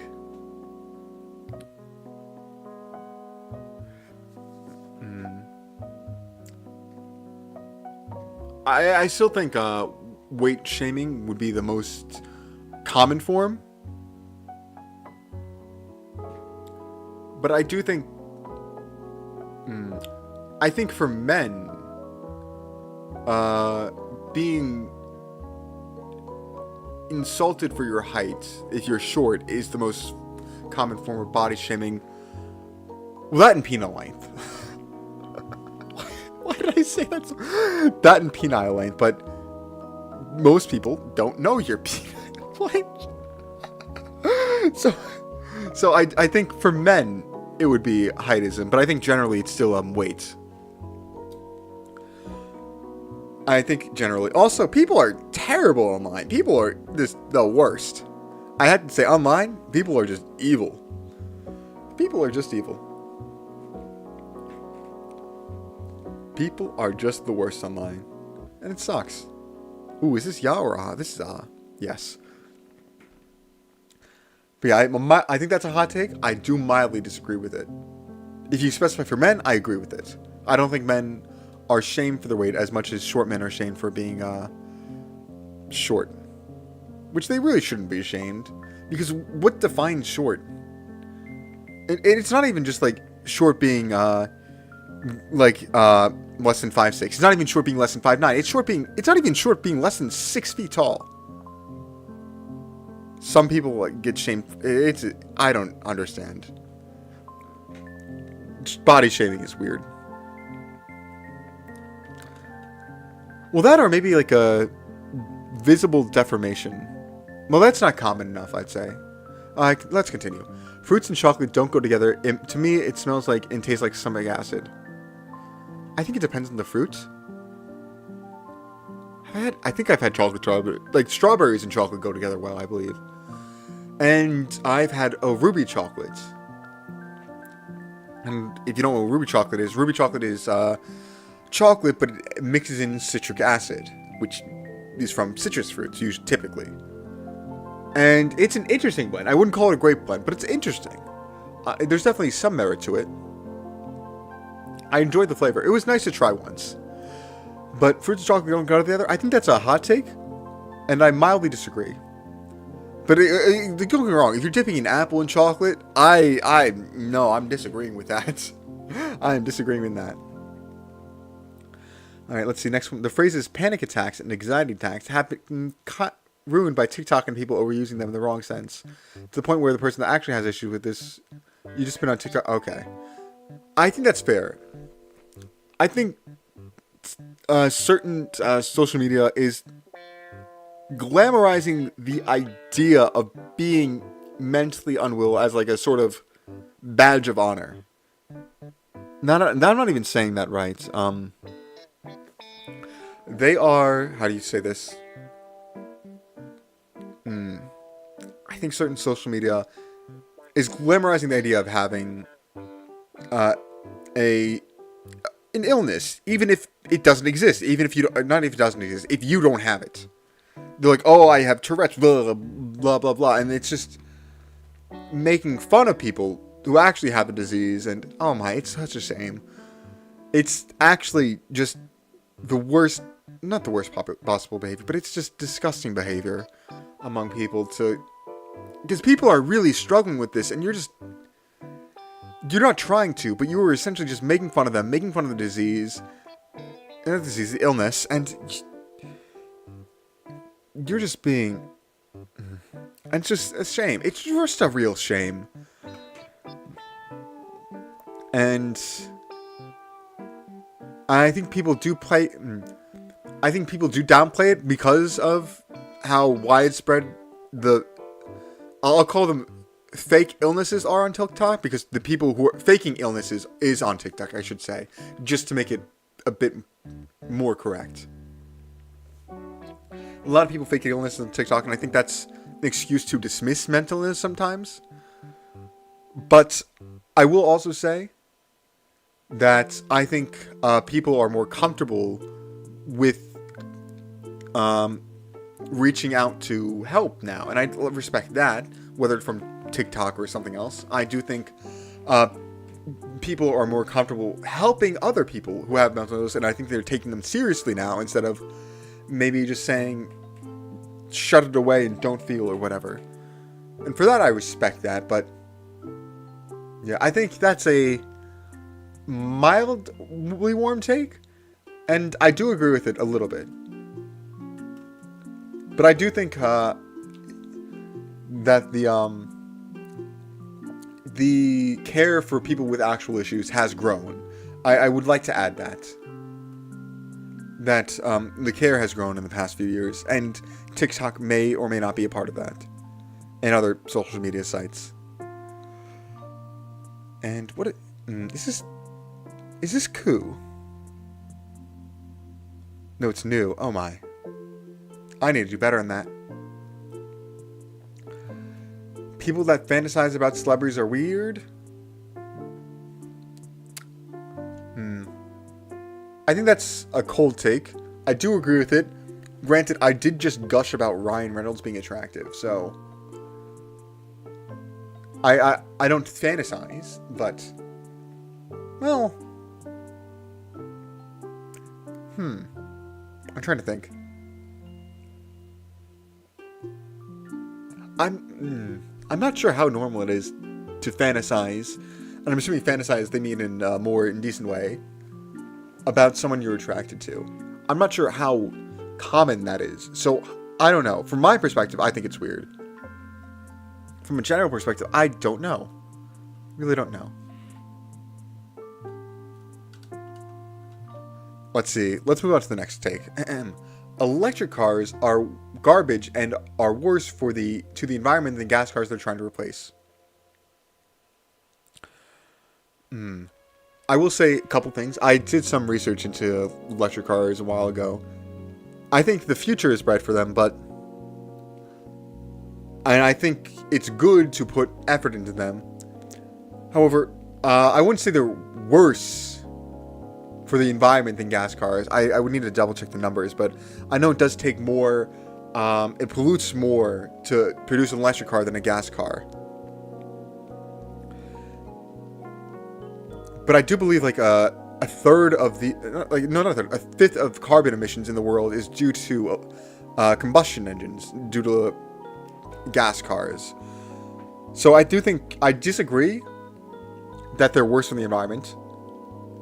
I'm not very optimistic on, well, I'm optimistic about the future, but I'm not optimistic about the current market. I do think electric cars have a lot of flaws, and I also am a big hater of the over technicalization of vehicles, and like the smart, like not everything has to be a smart object. Sometimes you just want a car that goes from point A to point B. You don't need 20 different sensors. You don't need the framework for, like, you don't need sensors for like auto driving that doesn't exist yet. You don't need that stuff. You just need a car that can go from point A to point B if you need a car. That's even if you need a car. So I do disagree with the fact that they're worse. I don't think they're worse than the environment, but I do think I'm not a huge fan of electric cars right now. But I think one day I will be. I think maybe 10 years from now I'll probably buy an electric car. Or at least a hybrid. I don't know. It really depends on how the market evolves. Because if it's the same... And I also don't like... well, how do I say this? In my research, the average vehicle that has been made, not including the volume of sales, but the average models of electric vehicles have gotten less energy efficient. And their ranges have gotten slightly smaller. It's not really a linear scale down, though. I think it peaked like in 2018 or so. I don't know. I forget the numbers themselves, but... And the reason for this, the main one I saw was, they're just making huge cars for no reason. There's an EV Hummer. Is it better than a normal Hummer? 100%. But it's an EV Hummer. You don't need an EV Hummer. Cars don't need to be super big. And I am a big hater of CAFE regulations for making combustion vehicles have to grow bigger and bigger and bigger. Big hater on that. Because, yeah, to comply with fuel standards, because you must be X efficient if you're going to have Y size. If you have Y size, you can be X efficient. Bigger size, the less efficient you're allowed to be. Which makes cars just grow bigger and bigger. That makes them inflate. And I hate that. This is my hot take as well. I like smaller cars. I like cars that are tiny. I like cars that fit in spots. I like cars that aren't huge. I have enough space for me. I have enough space for people. I don't need a giant car. I don't need a ton of space. It's different if you're a big family and you need someone in the back. Shout out to minivans. I absolutely love minivans. I don't know why. Again, another hot take. I think minivans are cool. I think minivans are cool. Oh my. But yes, cars are interesting. I'm optimistic for the future of electric vehicles. I do think it's a hot take that they're garbage. I'm not that pessimistic on them. And I think it's wrong that they're worse. But I am optimistic. But I will say you have a hot take. Chocolate and mint are terrible together. That's a controversial take, not a hot take. And you are wrong. You are wrong. You should feel bad. I have mint ice cream in my fridge with chocolate chips. And I'm not going to eat it this week because I'm trying not to eat sugar. I've eaten a lot of sugar this past week. I was trying to go the entire month without eating sugar. Well, not the entire month, but the entire last few weeks I was trying not to eat sugar. I was doing a pretty decent job, but I'm just a sucker for a good sale. So I've been eating a little bit of sugar. And it's delicious. But mint and chocolate is an amazing combination. And I will die on that hill. I will absolutely perish on that hill. Alright, what's next? Lactose pills are just for weak-minded people. Oh man, some people have a good sense of humor. Not me, I don't, but weak-minded people, yes. I mean, I think it's for people who want certain excrement of theirs to be solid and to not have tremendous stomach pain, but thankfully Wait, a lactose or lactase pills? I assume lactose pills are like pills that help you digest, help you process. But if it's just literal lactose in a pill form, I don't know what that means. So I'm assuming it's lactase, or like something that helps you process lactose. But yeah, that is a funny take, and I don't think it was meant to be taken seriously, if I'm understanding it correctly, because I might not have understood it correctly, and that's okay. Cereal is better without milk. I like drinking milk with cereal, but I like having it in its separate glass. I don't like milk in cereal. A cereal in milk, I should say. I'm not a big fan of that. The only thing I really dip in milk is like cookies, and usually fresh cookies, and I have not been eating a lot of cookies lately, which is a shame. It is an absolute shame. But yes, that is I think it's a hot take, or mildly hot take, and I do agree with it. Monogamy is overly normalized and leads to a lot of poorly thought out relationships. There are people who are dating each other and they don't even know why. But that's definitely a hot take.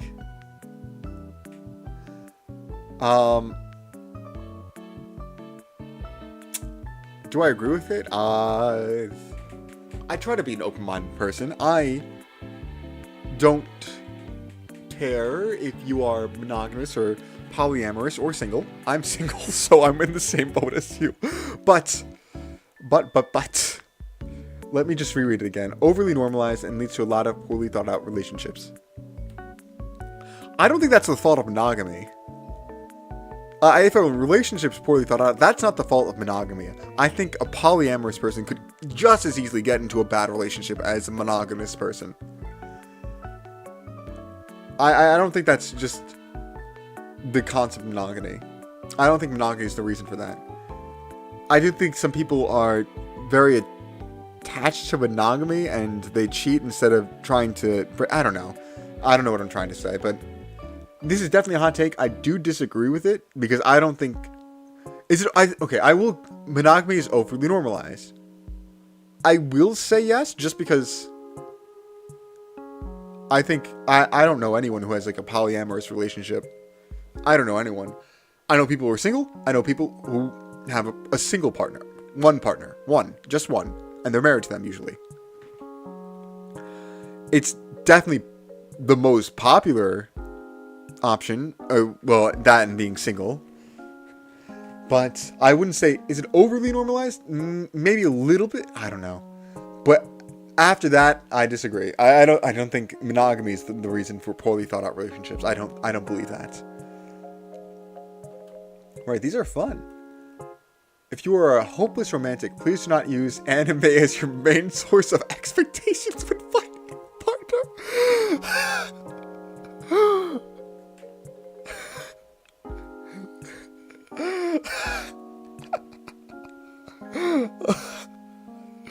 Oh my. Do not use anime? Well, that's... I mean, anime is fiction. And 99 times out of 100, the expectations are unreal. I think if you want something in your relationship, you should talk to your partner or partners about it. Just to respect the polyamorous relationships that we were just so briefly discussing. But please do not use anime as your main source of expectation. That is hilarious. Your expectations should be set by you and your partner, and you should discuss it, I suppose.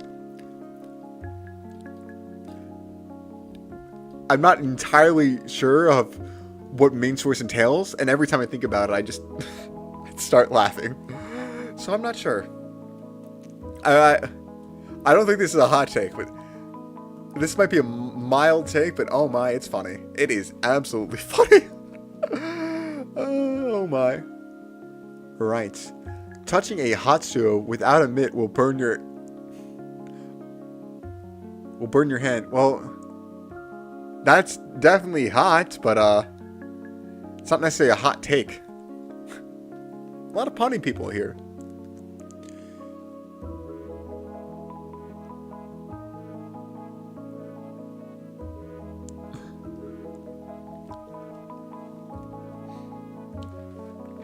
Oh, wait. Oh, this is actually funny. I was going to skip it, but he was trying to strike a chord, and he picked the most musically vanilla option, A minor. In other words, trying to strike a chord, and it's probably A minor.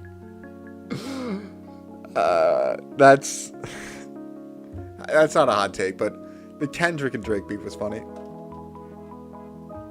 Was it? Whatever. I would rather not make a hot take. Theatrical release of Lord of the Rings is the best version. I have not seen Lord of the Rings. I should watch Lord of the Rings. I hear it's really good. Not enough fictional characters die. Narratively, having a character die is a good source of plot progression. Usually. Sometimes it's not. I can't think of that sometimes off the top of my head, but sometimes character death would be good. Oh, no. I can think of one example for both. Spoilers for My Hero Academia. Midnight's death was terrible. Terribly executed. It had no real, impact on the story. No real impact. And it was just sort of thrown in to be... it feels like it was thrown in just to be thrown in. I did not like it. I was not a fan. Bakugo living is also something I didn't agree with. I think it was at a point in the story where he could have died, and it would have been better. But they did some weird mumbo jumbo to make him live, and was, I think, worse for the story. I think it would have been better if he had, for the sake of the story. So there are good and bad examples, is what I'm trying to say.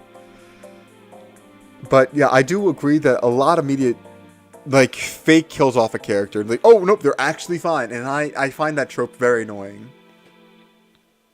Not every piece of media needs a character to die.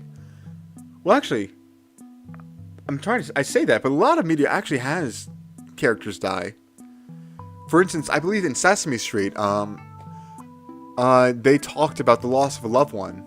Like, I think Elmo's uncle or grandpa died, and it was very sad, but Elmo got through it because Elmo is strong, and sometimes for someone to be strong, they need to cry, and that's okay. They need to process their feelings to be the strong person that they are, and they will always have those memories in their heart.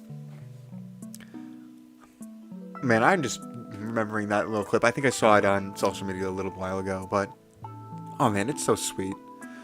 Well, not sweet, it's bittersweet. Because obviously you don't want Elmo to be sad, and losing a loved one is hard, especially for children. But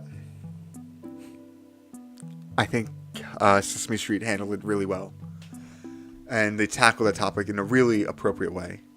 And for that, they have my applause. They have my applause. Right. Let us continue. I just read that one. The bill should be split on the first date. Whoever initiates the second date should pay.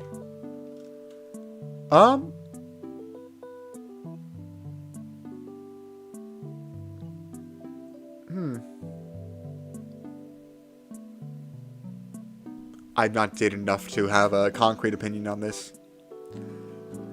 But yeah, well, I think, each pay for their own keep on the first date.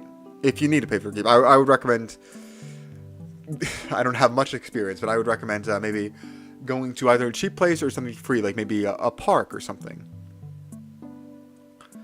Or maybe just grabbing coffee. Yeah. Rather than maybe that is probably better instead of maybe like a $400 steakhouse or whatever. And whoever initiates the second date should pay. Do I agree with that? I think, generally speaking, whoever initiates should pay. But also, the bill should be split. I don't know why. I think both those things are true, and I'm not sure. I don't have an... Yeah, I'm not sure. My opinion is split. I think that's mildly hot take. I'm not too sure. I think it's a mild take. But I'm not sure. I take my coffee hot. I guess you take it hot. That's a hot take. Taking it hot. No matter what someone does to annoy you on the road, it never gives them the right to tailgate or... Wait.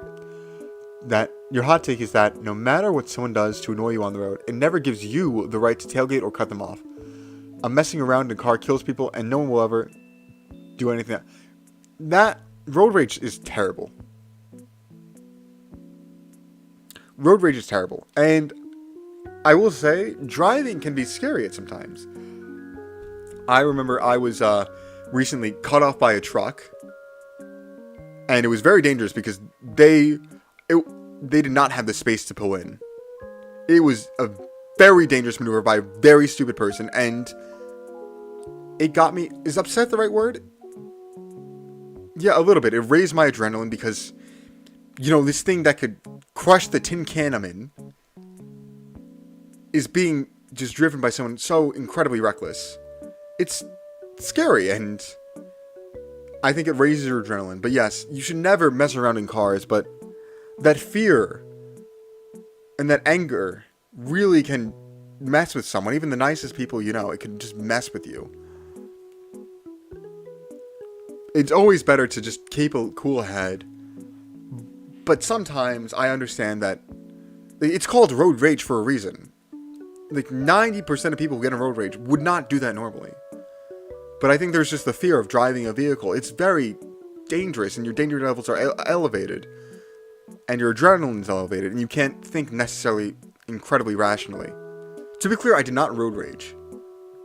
I yelled maybe a profanity or five, and I honked, but did not cut them off, did not tailgate them, and I agree that just messing around in a car is absolutely dangerous, and you should try to avoid it as best as possible. But I do understand why road rage exists. But I do believe that you as a driver should always take steps to protect yourself and other people on the road. Let's see. Brad Pitt isn't attractive. I'm not sure. I think that's a hot take. I pass on that. I don't know. AJR, Nickelback, and the Has-Been Hotel are not that bad. They mostly, because most people just complain about the fandom, and most of the scene is hated. AJR has a good song. Nickelback is the same. Has-Been Hotel is actually good, but people... Okay. Here's the thing. I generally agree with that. I haven't seen much of the Has-Been Hotel. I play AJR's Smallest Violin. That's AJR, right? I have that on my car's playlist. So, I think I have to like the song. I haven't heard of many people disliking them, though.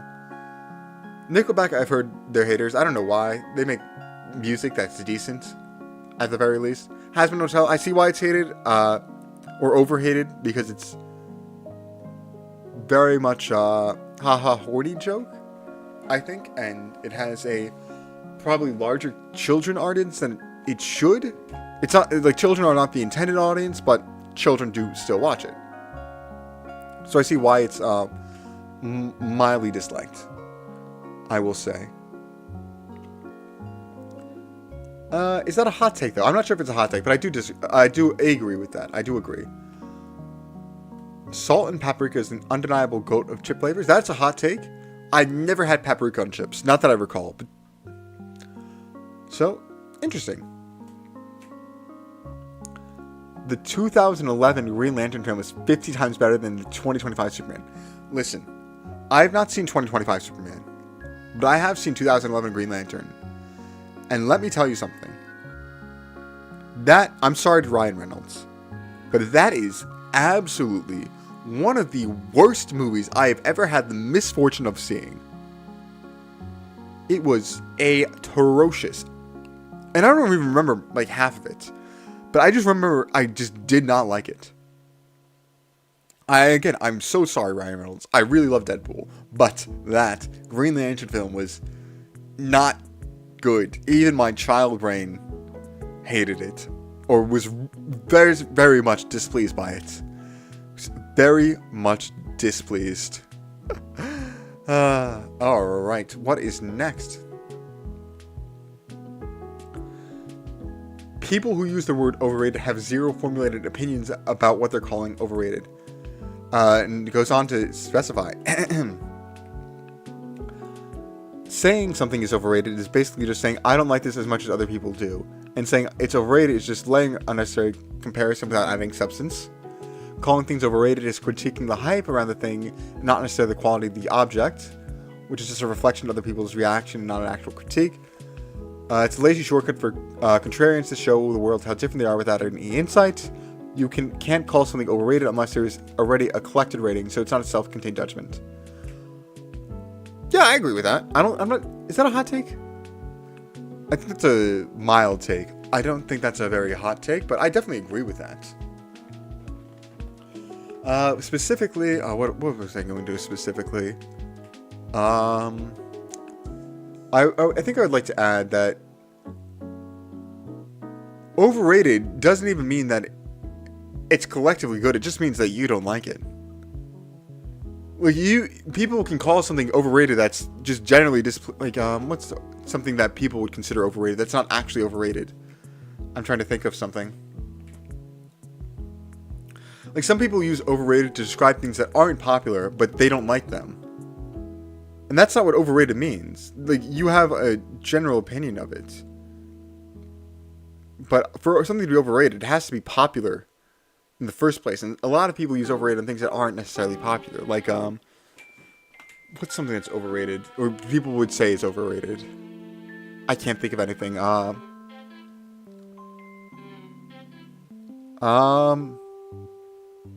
Maybe they'll say X. No, I don't know. I can't think of an example.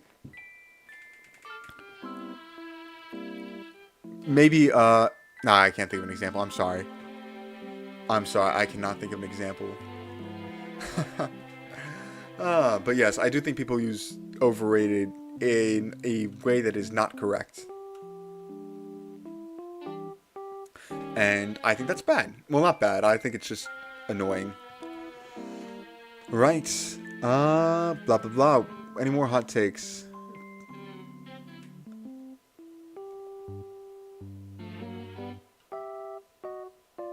Let's see. Ooh, this is just from a single guy, and we have a ton of things, so let's read them. The Super Mario Bros. Movie, 1993, was actually a really good movie. I watched that movie.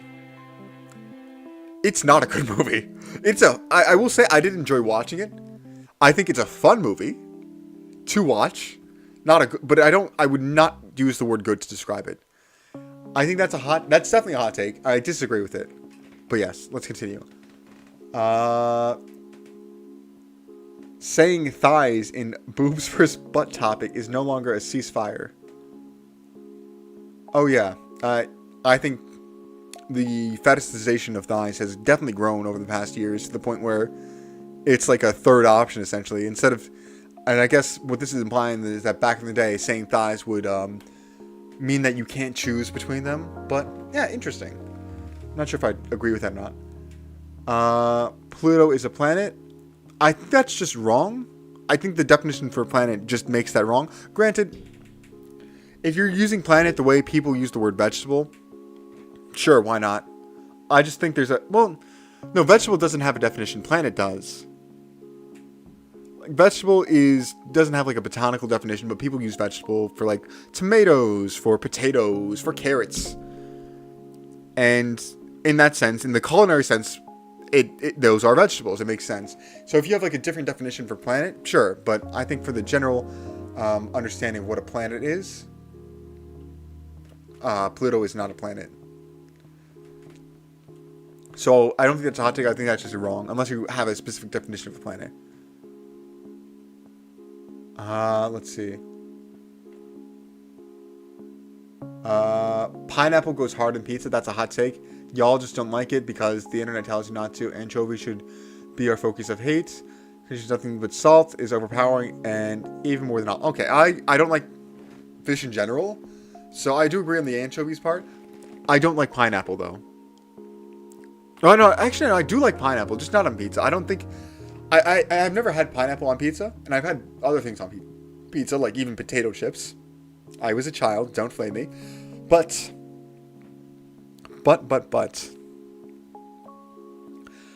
pineapple, the flavor of pineapple, which is something I don't hate. on the flavored pizza, I do not think that would work. I just don't think that would work. I don't see how that blends well together. So I disagree with that, but that is definitely a hot take. Eat your crust, you're an adult. Enjoy your breadsticks you made. I will...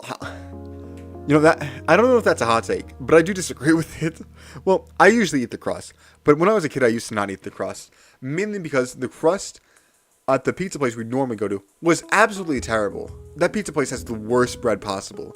The worst dough, and I just did not like it. So I would not eat the crust, and it would be so bready, it would just be the worst. But now I'm an adult, and now I get my own pizza, and I eat the crust because the crust isn't terrible. But if you don't want to eat the crust, you're an adult. It's your pizza. You do what you want with it. You don't want the extra bread? Fine. Don't eat it.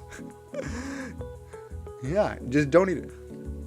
Though I do like it when... I know I flamed Domino's earlier for being... Yeah, whatever. But I will say, I really do enjoy their crust. I think their crust is fire. Their, like, garlic butter crust. It makes me feel disgusting after I eat it, but it is delicious. To me. I like it. I like making that crust better. I like dipping my crust in, like, marinara sauce. I said I didn't like sauces earlier. Wow. Marinara sauce is, like, the exception. That's the one sauce I use. Probably the most. I use it more than ketchup. But I'll continue. What was I going on? Anytime someone calls attention to the breaking of gender roles, it ultimately undermines the concept of gender equality by implying there is an exception and not the status quo. I used to not care about gender roles, but I think people... I don't know, actually. I don't have enough opinion. People should just be able to do what they want. That's my opinion. I'm not entirely sure how to phrase that. People should live how they want, especially if it's not harming anyone else. Let's see. My mother's cooking is the best in the world, and your mom's cooking will never compare. You know, stone lore drop. My mom's cooking is not that good, so I believe you. I do believe you. Man, I want some of your mother's food. Please make me food, random internet user. Let's see, next. Thunder by Imagine Dragons is far worse and far more annoying. Did you notice they say thunder are over 92 times in this? Oh my gosh. They say thunder 92 times in the song. What is that? Thunder. Feel the thunder. No, is that light? Is that Imagine Dragons? I don't even know. I don't know. I'm not too big a fan of Imagine Dragons, so I'm just not. I'm just not sure. I'm just not sure. Let's see. Buying silver/gold is the boomer/zoomer equivalent of buying an NFT. You're being scammed. You think you're buying an investment, but you aren't accounting for who will buy it. Huh. I don't know the return gates on gold. I don't know. I don't know how much it's worth. I wouldn't say it's a scam. Well, first of all, it's definitely not comparable to NFTs. Because I know gold will always have value, at the very least for electronics. Gold will always hold some value. There is purpose in gold. NFTs do not. NFTs are... Actually, here's the thing. I've heard that NFTs can actually have practical uses in real life. Let's say for like maybe a key for a house or a car. And I respect that. But right now, NFTs serve zero practical purpose. And are just used for tax evasion and fake hype and blah blah. It sucks. It sucks. NFTs are awful. The execution of them today. I understand that there is some merit to the concept of them that will probably be used in the future, but currently NFTs just suck. So silver and gold is in no way comparable to NFTs. I just want to preface this. Is it a scam? I would need to look at the interest rates, but at the very least, silver and gold will always hold value, especially gold. I firmly believe anime should never be live action adapted, period. It will never be good.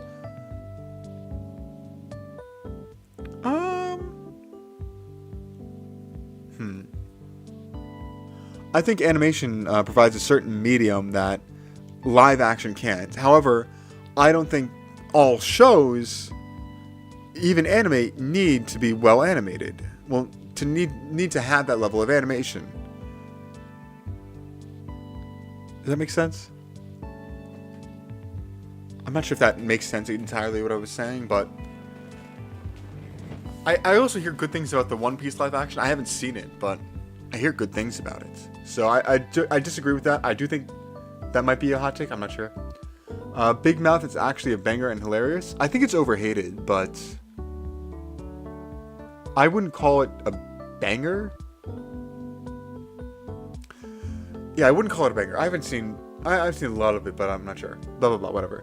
Well, let me get through this. This is Zoo. And what does this say? FMA fans have literally one joke, and they tell it like it's the funniest stuff they've ever heard. It's the Pickle Rick Wubba Lubba Dub Dub of jokes. The joke being specifically Edward with the dog, Nina. Here's the thing. That joke is probably overused in Fullmetal Alchemist, but you rarely see the joke too often. So I don't think it's like it might be overused specifically within the community, but in general, I don't think it's overused. In general, I don't think the Ed word is overused. Maybe in that specific community, yeah. I can't think of any other FMA jokes. Ed being short is a pretty common joke throughout the show, but yeah, that isn't brought up much at all. Granted, it is a significantly older show, so maybe that's why. Bananas aren't meant to be eaten upside down, you bozo. I mean, there's no such thing as a right way up for a banana. Well, I mean, actually, I don't know. I'm not a big banana guy. I think that's wrong. And bananas are meant to be eaten however you want. You can even cut it with a knife. I don't care. But let's keep going. Blah, blah, blah. Some more. Honey sucks. It's thick, sticky, and just wishes with maple syrup. But disgusting. If it didn't have medicinal property or things... okay. I disagree with that. I think honey... Well, I'm not too big of a honey fan, but... I do, sometimes read recipes. And a lot of, and specifically with marinades for chicken. And a lot of those recipes contain, honey. So I think... I don't think... I disagree with that. I think that's a hot take. But I do disagree with it. Even if I'm not too big a fan of honey. Every food can be argued into being a taco.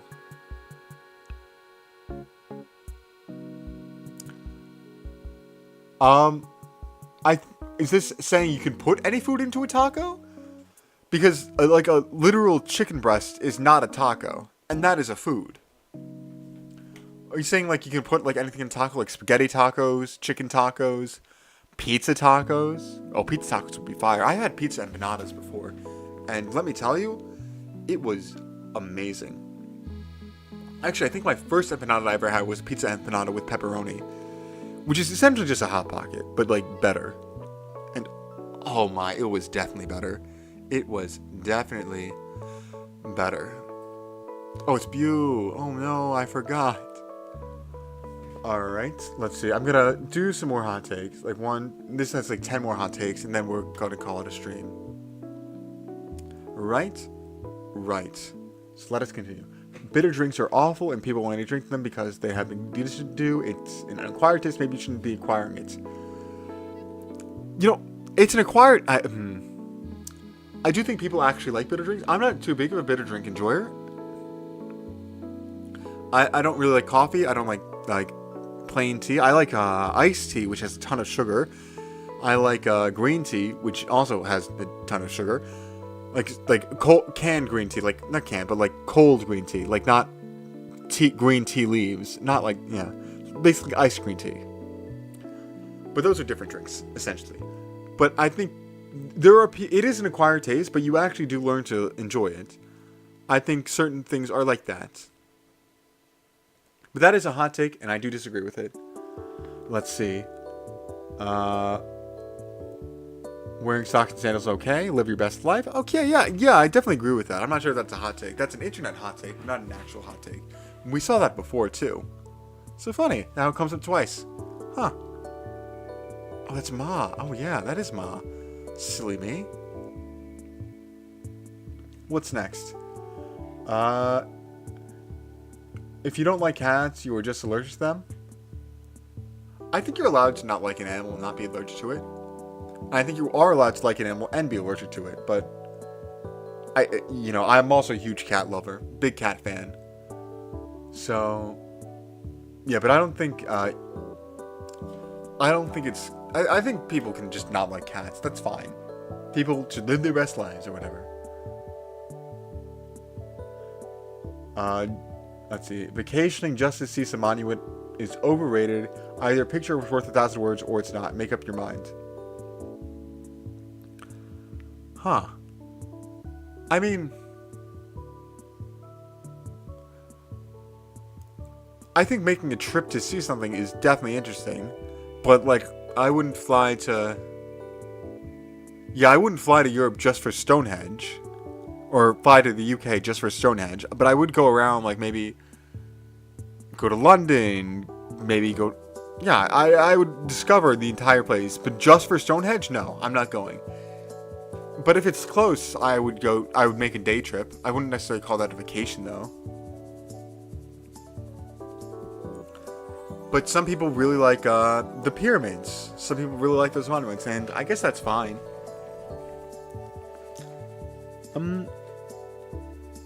Again, they use overrated, and that might not be the best type of word. Considering most people don't go to a vacation just to see one thing. They may go for one thing, like maybe they'll go to Florida or California just for Disney, but they won't maybe they will be at Disney for 5 days, and that's fine. If you have something to do for 5 days, but just seeing a monument or something? Yeah. I mean, shout out to North Dakota. They don't have anything. South Dakota at least has Mount Rushmore. And I think that draws in tourists.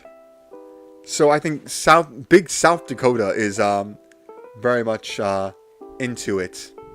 Oh, Maple Marble Official. Hello, how are you doing? I hope you are doing well. I am doing lovely. But yeah, shout out to South Dakota and North Dakota.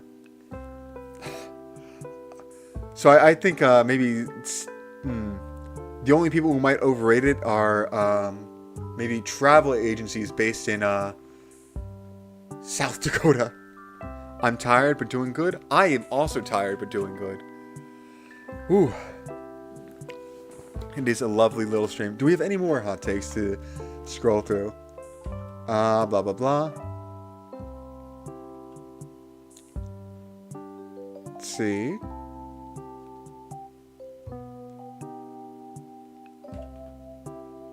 Blah, blah, blah.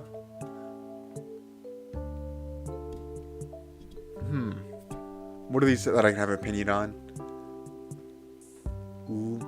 Lettuce provides no contribution to a burger at all. People add it to cope and make it look healthy.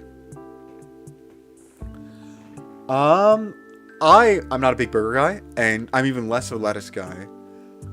But I think lettuce and a lot of toppings can add a texture to a burger. I think it can make it, like, not crunchy, but I think it adds, like, a texture element. I don't think it adds a flavor element. I don't believe there's any nutritional value in it that's actually worth merit. I think, in fact, lettuce has some of the least nutritional value among, like, leaves and whatnot. But I do think there is merit in adding, like, lettuce to a burger. Again, not my cup of tea, but I think there's merit in the texture. Let's see. Everything except the Whopper sucks hard at Burger King. I disagree. I think their chicken nuggets are very cheap, and because of that, I eat them. I think they're as mediocre as other fast food places' chicken nuggets, but they are cheap. They are very cheap, and I like that. I do think their chicken fries are very good. Very good might be a stretch, but I do enjoy their chicken fries a lot. And I believe their fries are also pretty cheap from last I checked. It obviously depends on the location. But I think I got fries and nuggets from them for like maybe $2, and it was like 10 nuggets. Maybe not both of them, but like something ridiculous like that for something ridiculously cheap. And this was probably within the past at least 7 years. And fast food has been expensive for like the past 15 So, yeah, I'm not a big fan of Burger King, but I think there are food that isn't terrible. But yeah, let's see. It is never morally correct to bully someone into tipping for whatever reason. Tipping is not mandatory. Well, I did say before about tipping, at least in the States. Tipping is something that I want to see be gone. However, is something I will do because I understand that it is the societal norm and the fact that the wages for the wait staff are included in tipping. But only for wait staff. I would really not like tipping anywhere other than a diner that I'm eating at. I would rarely tip otherwise. I only tip when it's actually appropriate. But yeah, bullying someone into tipping, not the best. Like, if you're a server and you get gypped, is gypped the right word? If you get stuffed, I guess, I would say tipping. That's something you wouldn't bully a customer about because you could get fired for that. You just complain to your coworkers and hope that tips are pooled or whatever. Yeah, I think. I'm not too sure. How you clean your dishes reflects on how you wipe your butt. I don't think that's a hot. What? I'm sorry. Did I read that correctly? How you clean your dishes reflects how you wipe your butt. How? Literally how? I don't understand. I don't get that. I actually don't get. What is that supposed? What information are you getting? How is that any indication? What kind of? I don't know. It's a strange one. It's bizarre. I'm trying to understand. How you clean your dishes reflects how you wipe your butt. What is that? What possible information could you get? Maybe the veracity, not even the veracity, but how clean you leave. I don't know. I don't want to know. Oh my, I don't want to know. I don't want to know. Right. Is this... Oh, and this looks like to be the last hot take. If you throw your used toilet paper in the little bin next to the toilet, you are disgusting. Use less toilet paper or you buy 2-ply if you're worried about clogging. I don't think that's a hot take. Please don't throw used toilet paper into like the bin. Dispose of it in a normal sanitary way. That's not a hot take. Is that really the last one? Do we have anything? We might have one more.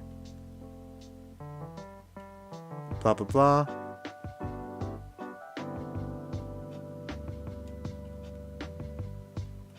Let's see. Huh. I'm trying to find one more hot take to go off on. Ooh, this is one that isn't a hot take, but is one I disagree with. This one's a popular take, and I disagree with it. Calling football soccer is pretty stupid. I'm a big believer in calling it soccer because of the history. Now, this happened in, the United Kingdom. They called football association football. And then they shortened it to ASOC. And then Oxford University had this neat little thing of adding ER to the end of things. And they just dropped the A, so it became soccer. That is my understanding of how the word soccer came about. And I like the history of it. I gotta say, it has some charm. I like calling it soccer. Also because, American football already exists in America. But I do enjoy calling it soccer. I think there is merit in calling it soccer. And honestly, if people wanted it to be called football around the world, they probably should not have made the abbreviation in the UK. Yeah, it is interesting. You know, maybe we can do one more hot take before we end stream. Blah, blah, blah. Let's see. Pokemon should never be real nor adapted into live action in any form whatsoever. You know, shout out to Ryan Reynolds in his starring role as Detective Pikachu in Detective Pikachu. I haven't seen that yet. And I say, yeah, it's been years, but that's, I heard pretty, at the very least, decent things in regards to it. I heard some pretty good things. Detective Pikachu exists. Yes, it does. It does exist. It is a movie. It is one of the movies of all time. And I've heard, and the models of it actually look decent. It actually looked good. It's a great movie? Oh, maybe I should watch it then. I've heard good things about it. I haven't heard bad things, but yeah, if it's a good movie, I should watch it. Try to carve out time. You know what? We can do one more hot take. One more hot take. Let's see. Blah, blah, blah. Can we get one more thing that I know?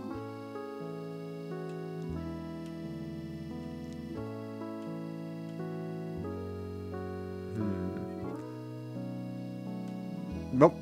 Those are not hot takes. Let me see. Try to find one. No, that's the end of things. Let me try to find one. Yeah, I can't think of any. Team Fortress 2 is better than any other modern game title. Ooh. That is definitely a hot take. I'm sorry. I'm a big fan of Stardew Valley right now. So Stardew Valley is my go-to game that I laud and parade about. So I do have to disagree with you. Was actually Stardew Valley considered modern? Oh no. No, never mind. I might have to rescind my opinion of your take. No, yes, I love Stardew Valley, but I'm not sure if it's modern. What is considered a modern game? Modern game. I need to know.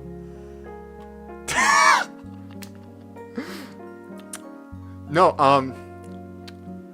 fun fact. A modern game is a British breed of chicken known for its striking appearance and elegant, slender builds.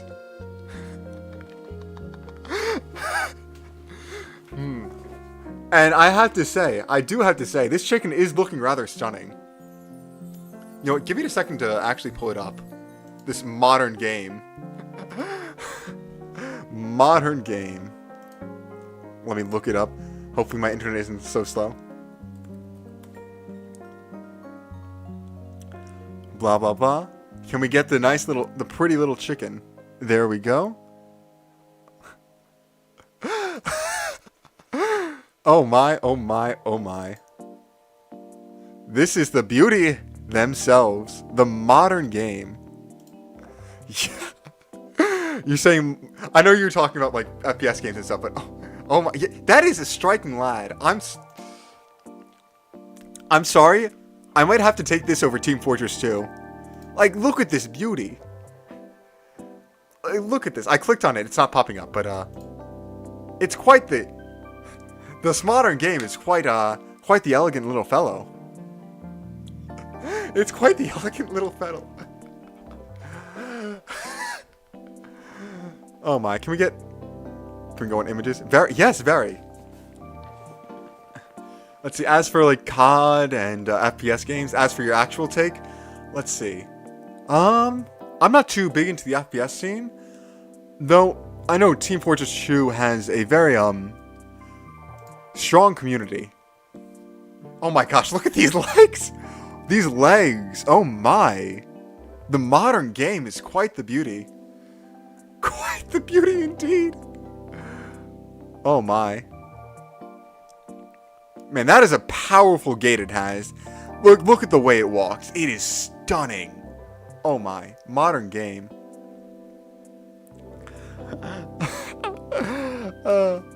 But yes, as for your actual opinion of like Team Fortress 2 versus COD FPS games, I will say, yeah, I'm not, again, too big in the scene, but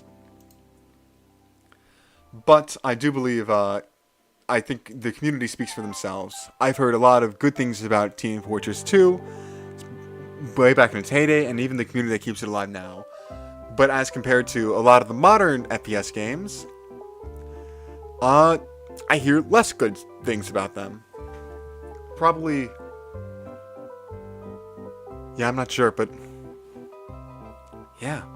I hear less good things. A lot of them are redundant. I'm trying to think. Maybe the most popular one... What is the most popular one? Probably... Is Apex Legend? Is it Apex Legend? I don't even know. I'm just not well versed in this at all. Is that probably the most popular FPS? Bot Crisis then. Oh, the Bot Crisis then was a while ago. I see. But yes, I will say, from my very limited experience in FPS games, a lot of older games holds some good value. And it is a matter of opinion, but I will say that's a hot take, and it's one, I'm not sure I agree with it just because, again, I don't have a lot of experience, but yeah. It's definitely a hot take, but I think it's a good take. I'm not sure if I agree with it, but it's definitely a good take. But right, I think that will do it for the end of learning Japanese. And I think the stream's going to end in a little bit, but always I roll a dice for some reason. And what number will I get today? Natural 1, of course I do. I guess that's reminiscent of the hot takes. A lot of these hot takes are a natural 1. Agreeing with them, disagreeing with them. You are just getting some bad luck. You were just rolling into some bad luck in sometimes. Especially on a take that is wrong, but you believe in anyway. A take is wrong and you believe in anyway. Oh my. It was a pleasure rating you, Rockman. It was a pleasure having you in my chat, Maple. Right. Thank you all for watching. It is always greatly appreciated. And, as always, have a day. I hope it's a good one. See ya.